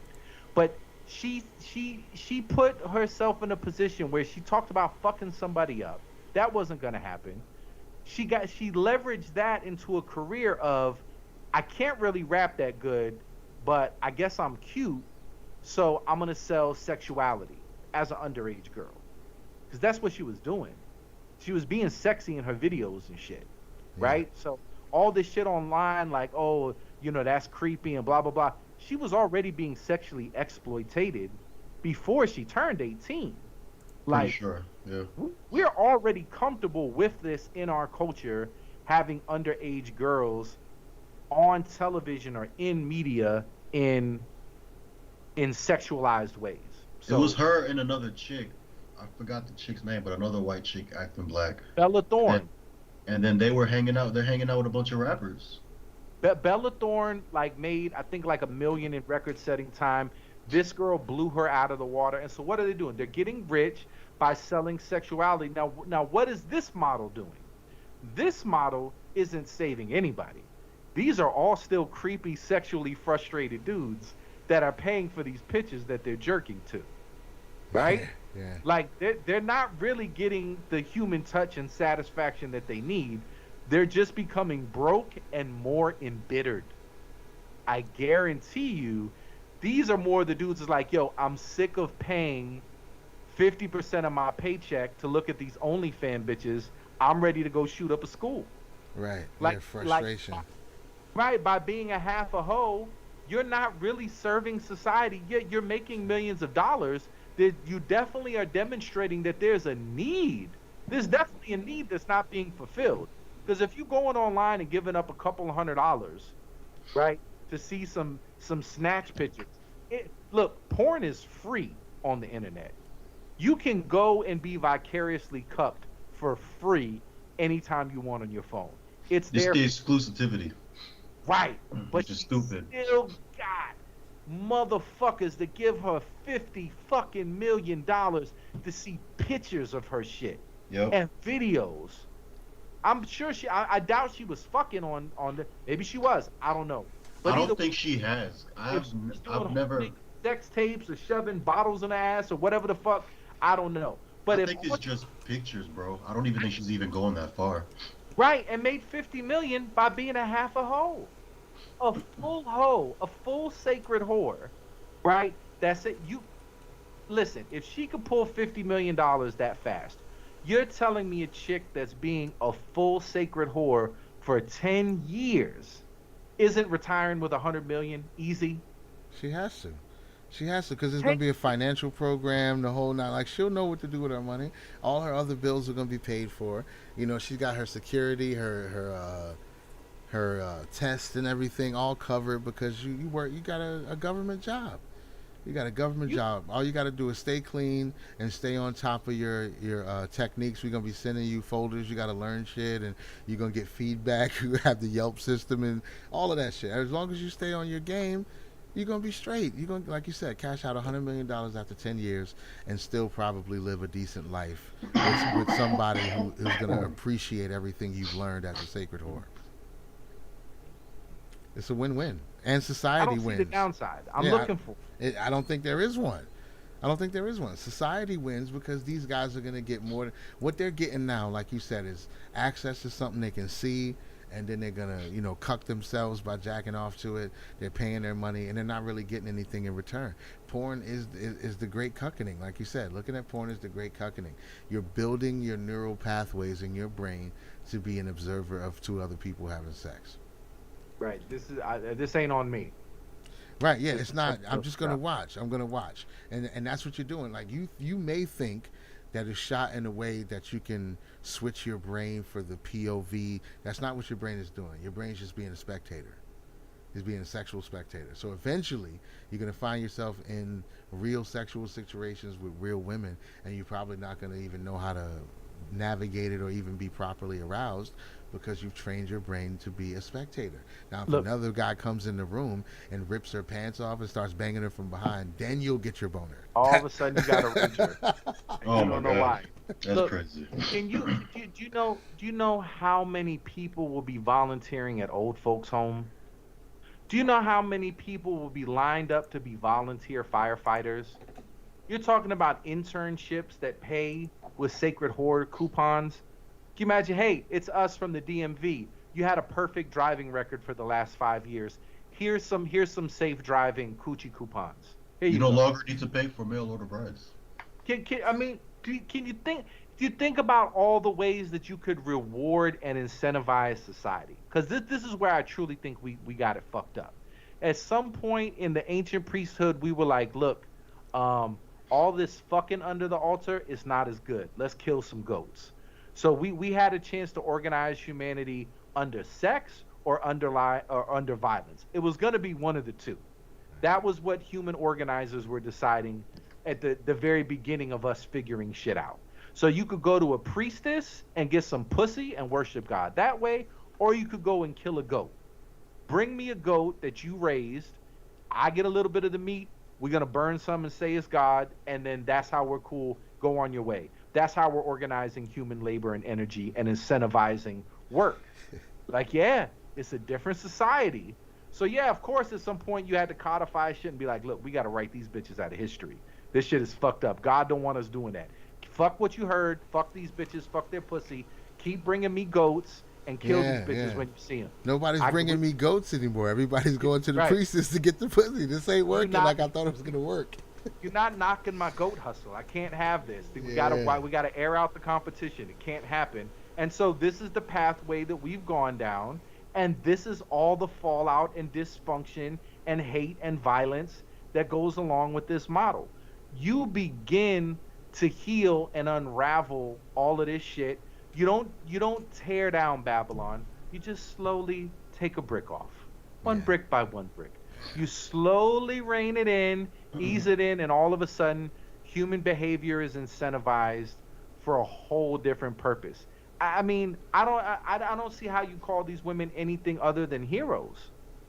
They are. I They mean, absolutely are. They're the saviors of society. And right now we have them aligned as the scourge of society. We're shaming them for offering the medicine that most of the people need. Now, don't get me wrong. In their current configuration, it may not be medicine. It may just be a delivery system for a bunch of diseases. But that's because the society organized itself around them in an improper way. They shouldn't be seen that way. The whole stigma shouldn't even be there. It's all stupid.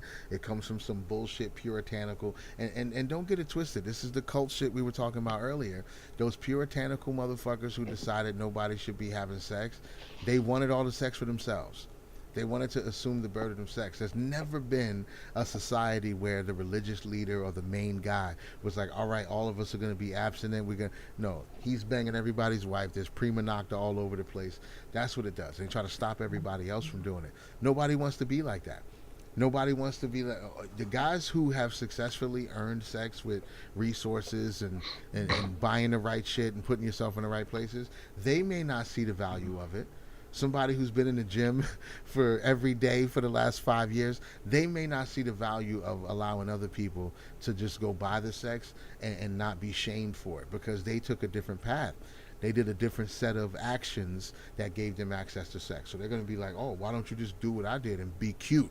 Be 6'5" and cute when women will love you. Why can't you just do that? And son is over here like, yo, I'm 5'7". I'm a little overweight, but that don't mean I shouldn't get to meet the sacred horse. And I think he's right.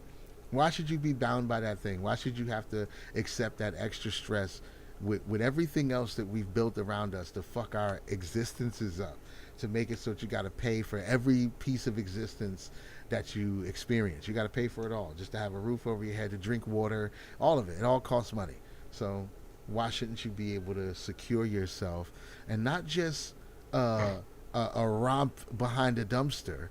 Why you shouldn't be able to secure yourself this is classy. a mindful, respectful sexual connection with a person who's trained to interact with people on this level? Why shouldn't you have that? I think you should have access to it. Fuck all that stigma shit. If we're not spending all this money to fight stupid wars and pay people not to do fucking shit, you know how happy I would be to see that FICA and all that other shit come out of my check. If it's paying for AIDS tests, if it's paying for the maid cleanup services at the Sacred Horror compound, I'm like, yo, I'm fine. But you need 40%? Fuck it, take it. I know it's going to a good cause. Yeah. I know it's going to build a better humanity and a better future. I'm fine with that. But you want the money to cripple people economically and drop bombs on people while they're at weddings? No, fuck you. Yeah. No, I don't want to give you my money to do that fuckery. Nah, dude. Yeah, psychedelics and sacred horse. That's it. We say again, after so many times, multiple times, it happens over and over again.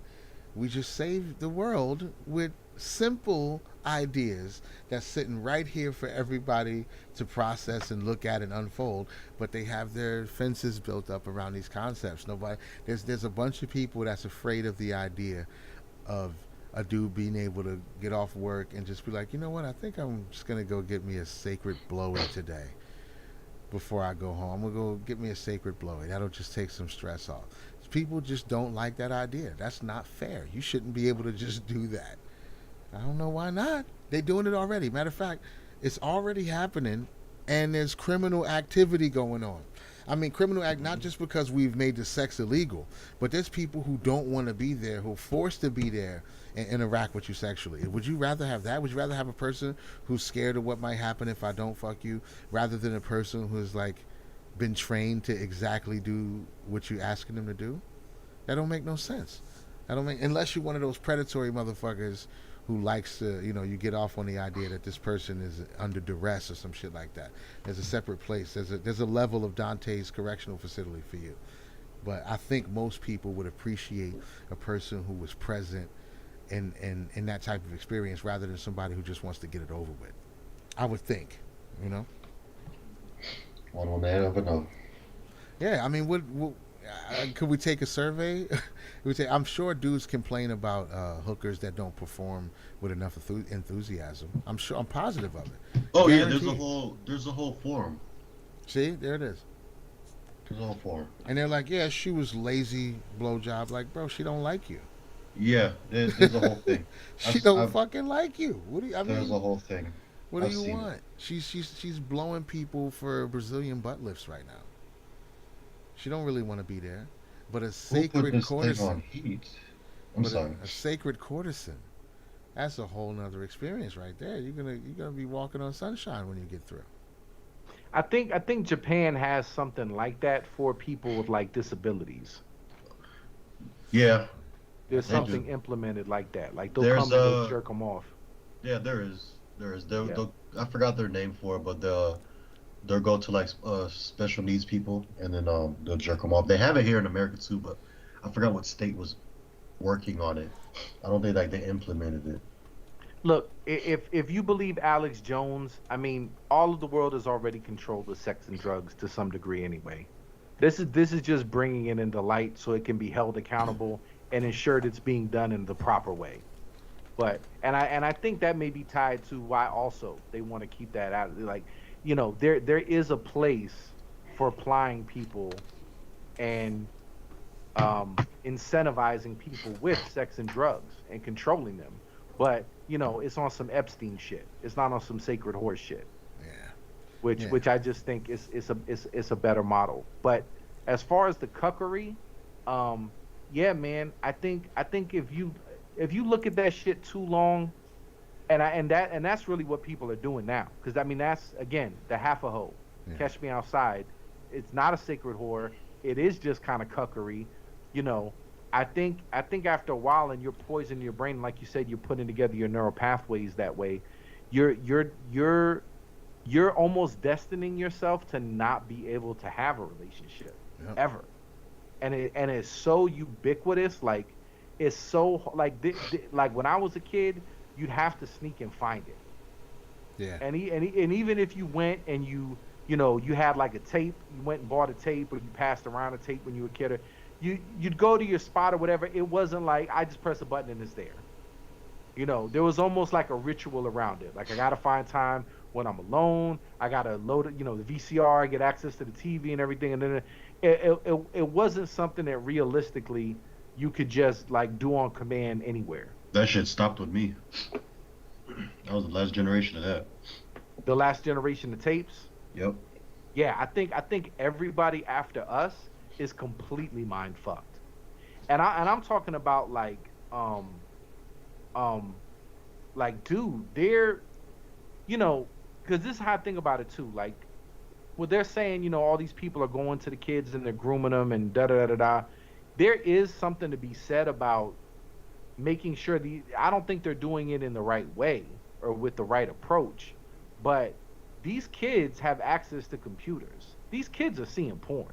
Oh yeah. Like these kids are seeing fucked up porn that we didn't see until the internet came along. And even if like your child doesn't have a phone, once they're once they're in a school system, it's already you can't stop them from the other kids Right. showing them. The other kid is showing them, the triple gang bang, with the fucking Yeah. the bitch is hanging Yeah. from a rope and got a fucking electrical cables on her nipples and shit, like just wild shit that it's like, oh shit, violent face fucking, Dude, I knew you're not supposed to be 14 seeing that shit. I knew the generation coming up was gonna be fucked when it was probably it might have been 10 years ago. I saw some video somebody had on YouTube, and or it may have been before that. I'm not sure, but and they were interviewing young like teenage girls about all of these grooming tactics and shit like that, and do they feel like they have to wear makeup and all of this shit. And then they said, do they ask them, do they feel like they have to shave?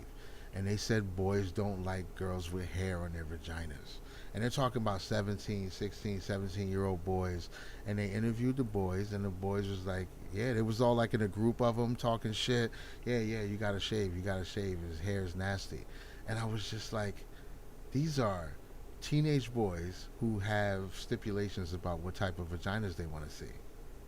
Yeah, well, we're doomed. We're doomed. When I was 16, there was no such thing as which vagina. Any vagina, no matter what configuration it was in, it was worth being seen.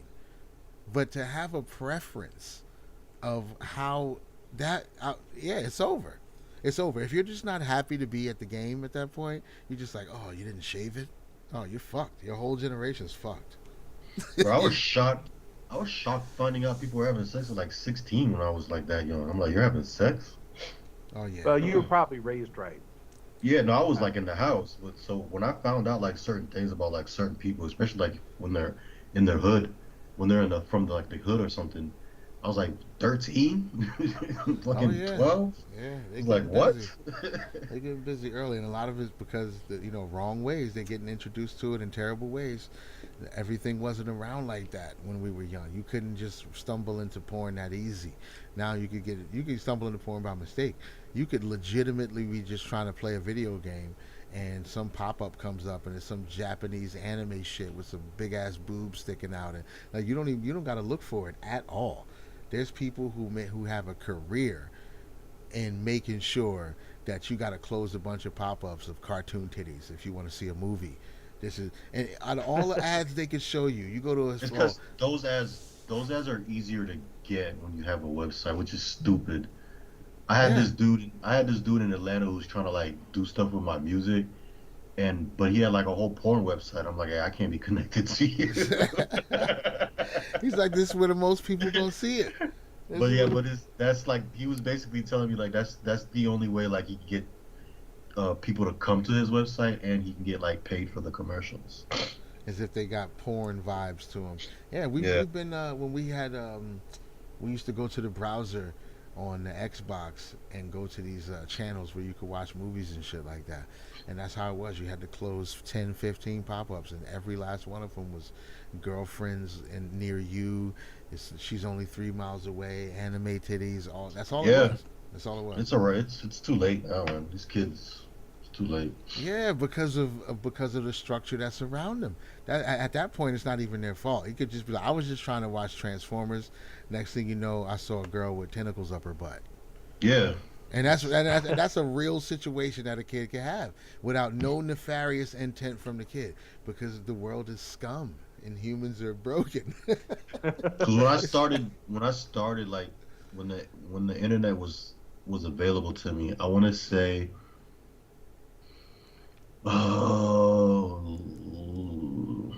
the end of middle school, beginning of high school ish. That's when like the computer was available to me, and it was just all downhill after that.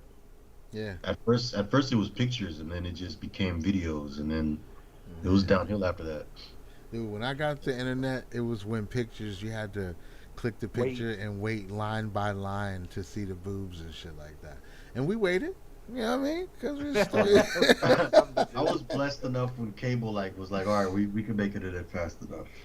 I didn't have to deal with that dial up bullshit. That's everybody. I remember when I was in my mid 20s, I was visiting my mom, and my mom's husband's brother was there at the time. And they had this one computer in this one room and a printer so you could take care of business. And I would like get these CD-ROM games and all kind of shit that I could play. And I just linked that up to their computer and I play all the time. And I went up there one time and there was a printout. There was a printout sitting in the printer of this old lady. She was probably, I don't know, she probably had to be in her late 50s or some shit like that. And she was on her bed with her fucking legs open, tits out. And it was because my mom's husband's brother was getting busy with like chicks in town. He was doing a dating, whatever it was. He had this shit figured out. And if somehow he had printed out from a real deal like office jet laser printer, just printed out a picture of this old lady with her legs open and shit. That was one of the funniest things I've ever seen in my life. Because I feel like he printed out multiple pictures, because you don't print out one picture like that and then leave it in the printer. There's no way that you get that. You feel so connected to this picture of this old lady that not only do you try to save it to the computer so you can look at it later, you printed that shit out and you ended up leaving it in the printer. There's no way. So I feel like he had a whole grip of pictures, set the whole shit up, printed them all out, and got excited and just left one in the printer. But it's pretty amazing to see an almost 60-year-old woman with her legs open. And Oh man, I don't miss those tape days, bro. I think the worst one I've ever found, it clearly belonged to my stepfather because it was like Haitians involved in it. It was the most disgustingest thing I've ever seen, but I kept watching it. If that's all you got, you know what I'm saying? Sometimes, listen, I came up in the era, I still remember the psychological activity from picking up. My grandmother used to get these Sears catalogs and shit like that. And the Sears catalogs always had a lingerie section. And I remember being at the age where you could turn to the lingerie section and be like, oh, lordy, lordy. You know, mad young. Just imagine being at an age where the lingerie section of a Sears catalog is enough to get you mesmerized and locked in. Like, oh, damn, look at it. It's like looking at porn. A kid that age now has... It was horrible. It's no telling what they've already seen. It was horrible, bro. I remember like, because this goes back to the tapes. Everybody had to be not around, or it's late at night. You put it in, and then like you can't really like enjoy yourself because like at the same time you're like, what the fuck is that noise? Yeah, you scared. You scared. And you saw the same porno 43 times already, and you still watching that shit. And then there was another time where like this is when the PC was involved. I used to have like a sheet, and I throw the sheet over my head, over the PC, over the monitor. Yeah, he ain't doing nothing. He ain't doing nothing. I'm just sitting here telling ghost stories on the interwebs. That's super Ain't nothing inconspicuous. nefarious Yeah, don't happening. worry about it. Why that sheet shaking?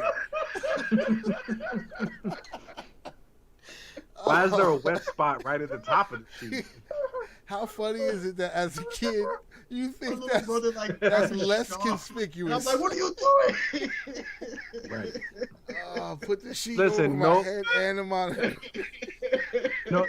Nobody that pays the water bill is gonna care that I'm taking a 58-minute shower. Everything will be fine. No one will be the wiser. That is fucking hilarious. I love it. Yeah, we had those tapes. I stumbled across a couple my father owned back in the day, of course. That's usually that's how most people from our era found their porn, is you found your people's tapes. I wonder now, like with everything, imagine the amount of pornography that's available with a few clicks right now. Could you imagine being adults at the time we were kids, right? And they got like 3 tapes under the cabinet over there behind the books, and that's just what they living off of. Like I found Daddy's 10 terabyte hard drive. Shit, God. that's gangster. I've had some old laptops that I know if people discovered in them, they would have found so much shit. No, I don't mean I did that for real. I'm just saying, like, that's what these kids are doing now. Yeah, like, they're finding a tape. Yeah, Like, it's gonna be a terabyte of all 10 terabytes of all Daddy's favorite porn. It's gonna be cataloged into eras. You can search by name where you find your favorite. It's got all the metadata you could look for. Yeah, get a hold I'm of that. sloppy, bro. I have like old bookmarks that I haven't deleted. So if you like You go, got porn bookmarks, son? if you go, there's some classics I like to keep. Classics. I gotta go back to this. I'm Well, gonna have to This come is, back. but this is why you're not a listen. complete piece of shit though, because you didn't make an account. But listen, no, I would never. You can make an account to save it and to make comments, but you just saving the bookmark. That's a I'm little. just- That's more respectable. Listen, Yeah. this is how far back I go, bro. I don't know if you guys know. So back in the day, I think I mentioned this before. In public access, there used to be a guy who, like, I forgot his name, but like he used to be, his big thing was being vegetarian, and then he'll talk for a little bit, and then afterwards, like, he'll show like women, like porn stars, like dancing and taking pictures and whatever, and like, and then at the end of it, like he's like walking the streets of Tampa. So come to find out, he was connected to this website called Ass Watchers. Oh, So- It's classy. yeah, I feel so- like I remember this. If you know the name Waunchy, Yep. you're a true Tamponian. Yeah. You're a true Tamponian. Yeah, Wouncy. Waunchy, yeah. Yeah, I remember that shit, bro. I remember that shit. That was a local dude who was producing porn, like, I'm pretty sure with like just regular street hookers. Yeah, basically. Yeah, he was just running up on street hookers and having sex with them and recording it raw, gangster style. Yeah, he was fucking annoying though because he talked too fucking much. Damn, Man with a dude. vision. Yeah, hey, listen, a lot of people made a good living like that. They had a great time. Not all of them died of AIDS.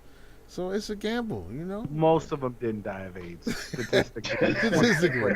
Yeah. This guy's wild. He's mad. He sounds mad pro AIDS this episode. I don't even worry about AIDS. AIDS ain't really a problem. You know what I mean? This guy at the game being party. Condom for what? For what? What are you scared Hold of on, AIDS? that's different. That's some different numbers now. 1 out of 400, one chick, vaginal sex. You start Right. bringing other dudes, and your helmet got to scoop their goo out. You're Oh, pressing your luck. buddy. Yeah. That scenario. Yeah, That's now a different- shit's getting dangerous. That Right. was a wild party. Right. Yeah, but if you just out on the one-on-one, earning sexual encounters, yeah, statistically you might as well go raw. It's not really that bad anymore out here. You know, nothing's really a But death sentence anymore. I can't say nothing, bro. But one of my most craziest experiences was with this chick at work. And make a long story short, I finally got her to my house, bought the condoms, the 3-pack, used all 3 of them to the point like we kept going, and so I just reused the condoms. She's like, "What are you Oh, doing?" wow. She's like, "What are you doing?" And me as a man, it's like, "What?" I know what? Yeah, it's fine. Use it out. No problem. No, yeah, it's fine. It's fine.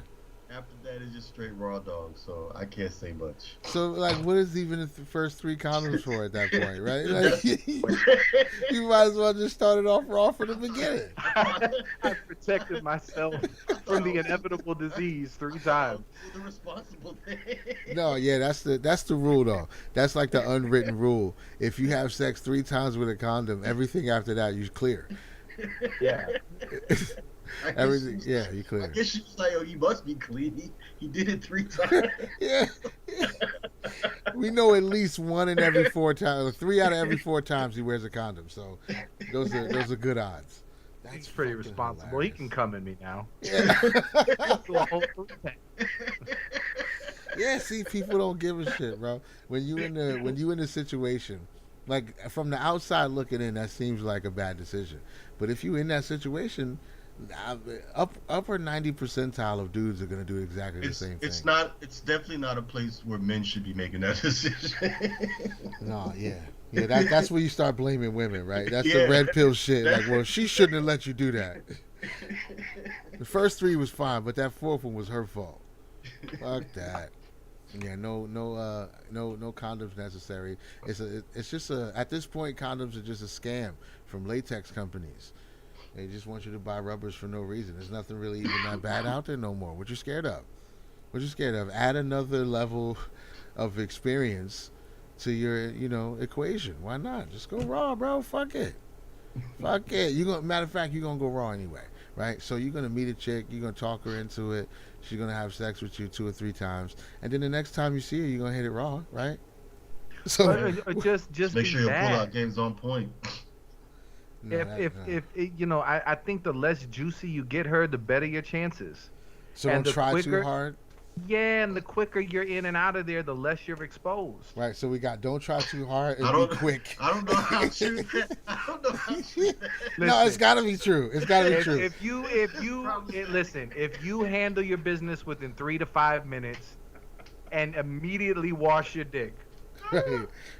I guarantee you will never get a disease. Right. Especially if you like you said, not trying too hard. If you're going straight in, straight out, that lowers your chances by at least 60%. You can't be doing no fancy movements. To share the needle. Share the 5 seconds. You good? No, you don't got to be doing no fancy movements. Don't be trying to scoop the walls. No shit like that. Straight in, straight out. But once you start hitting that slow stroke and that love making, you fucking up. You just kind of do circular motion. You're not even stroking. You're just kind of moving your dick around. Yeah, now you fucking up. That's what you're fucking up. basically scooping up bacteria. You're looking for the disease at that point. You're sniffing it out. That's where you're fucking up. But if you just for 3 to 5 minutes just slam, just straight business casual, just get to the point, you'll be fine. You'll be fine. She's more likely to get the disease. That has to be a skit, yo. I'm dead. That is amazing. So doctor, I only was in there for like 5 seconds. There's no way she got it from me. No. Hey, so what about you? No, I gave her a slow grind and love it. It was you, motherfucker. You got 8, bro. You got 8. It was all you. See, nice guys do finish last. Nice guys get AIDS, bro. I just held her close, kissed her on the nape of her neck, and her eyes as I gave her slow, powerful strokes. Nice guys get AIDS, yo. Guys in front of me that banged her, no AIDS, just me.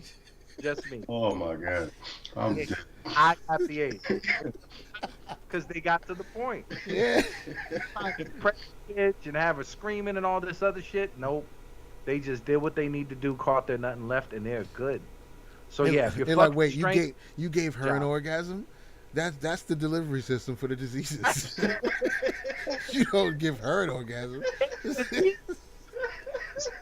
It just come cascaded down her vaginal canal.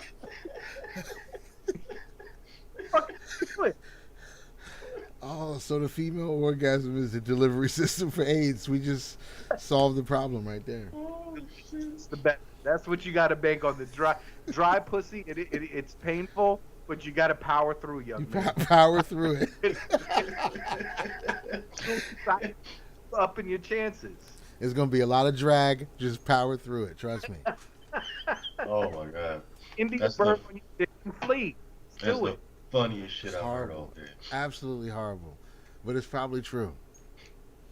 It doesn't ring untrue to me.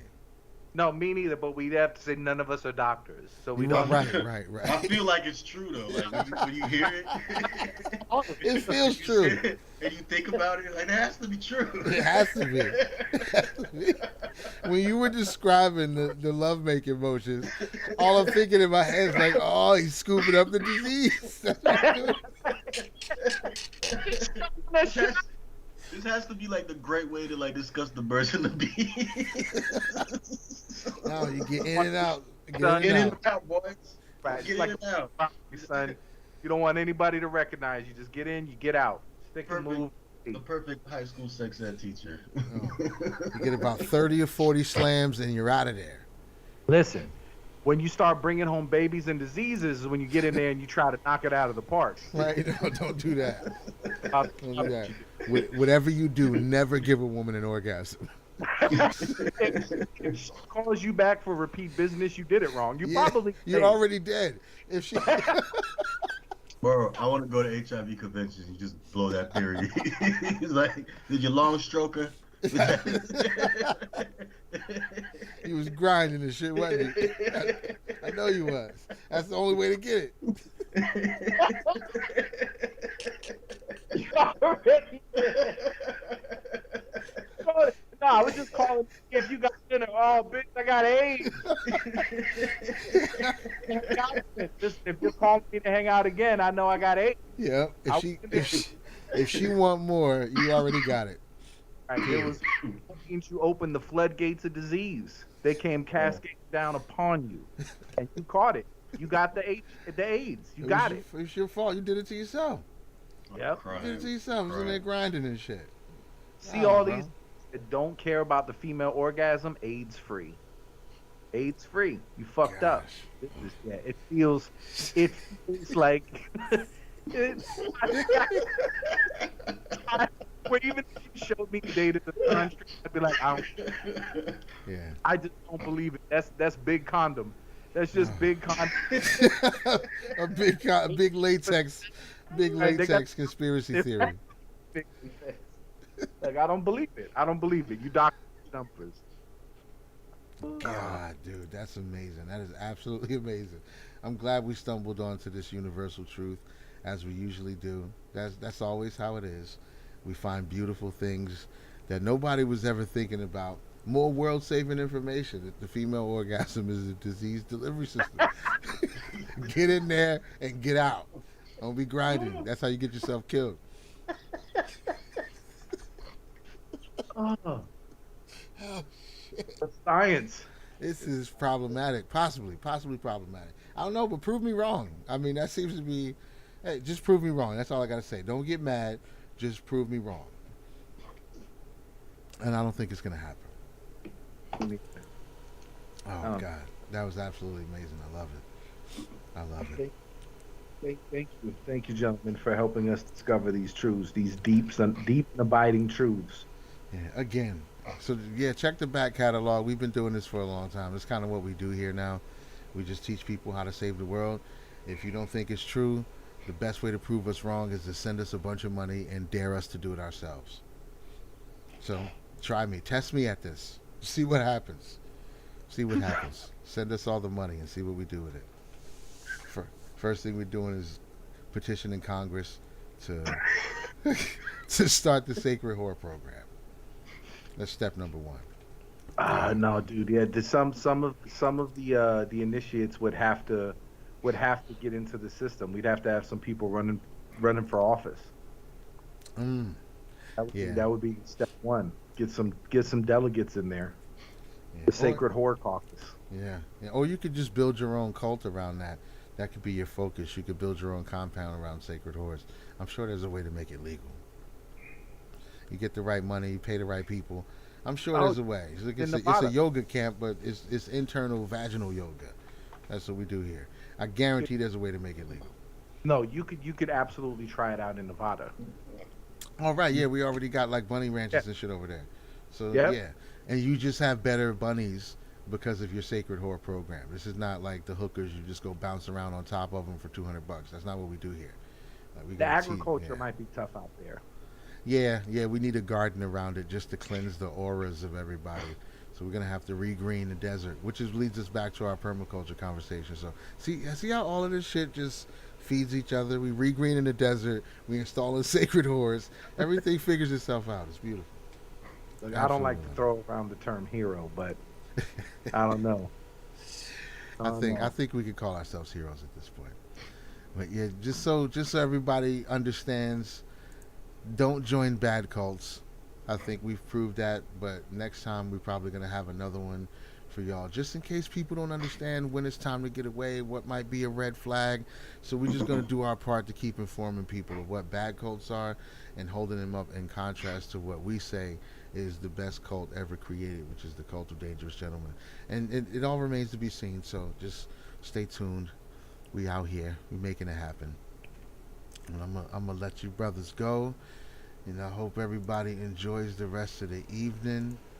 I'm about to grab me some grub that's probably not great for me. I decided to have pizza tonight because I said, fuck it. Haven't had pizza in a while, so we having pizza tonight. Fuck it.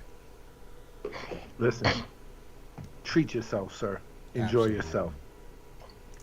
Absolutely, man. Y'all take it easy. I'll be talking to you, brother, soon. Yeah, boys, take it easy. All I right. appreciate y'all, brothers. Peace. Peace. You're fucked. Totally and absolutely.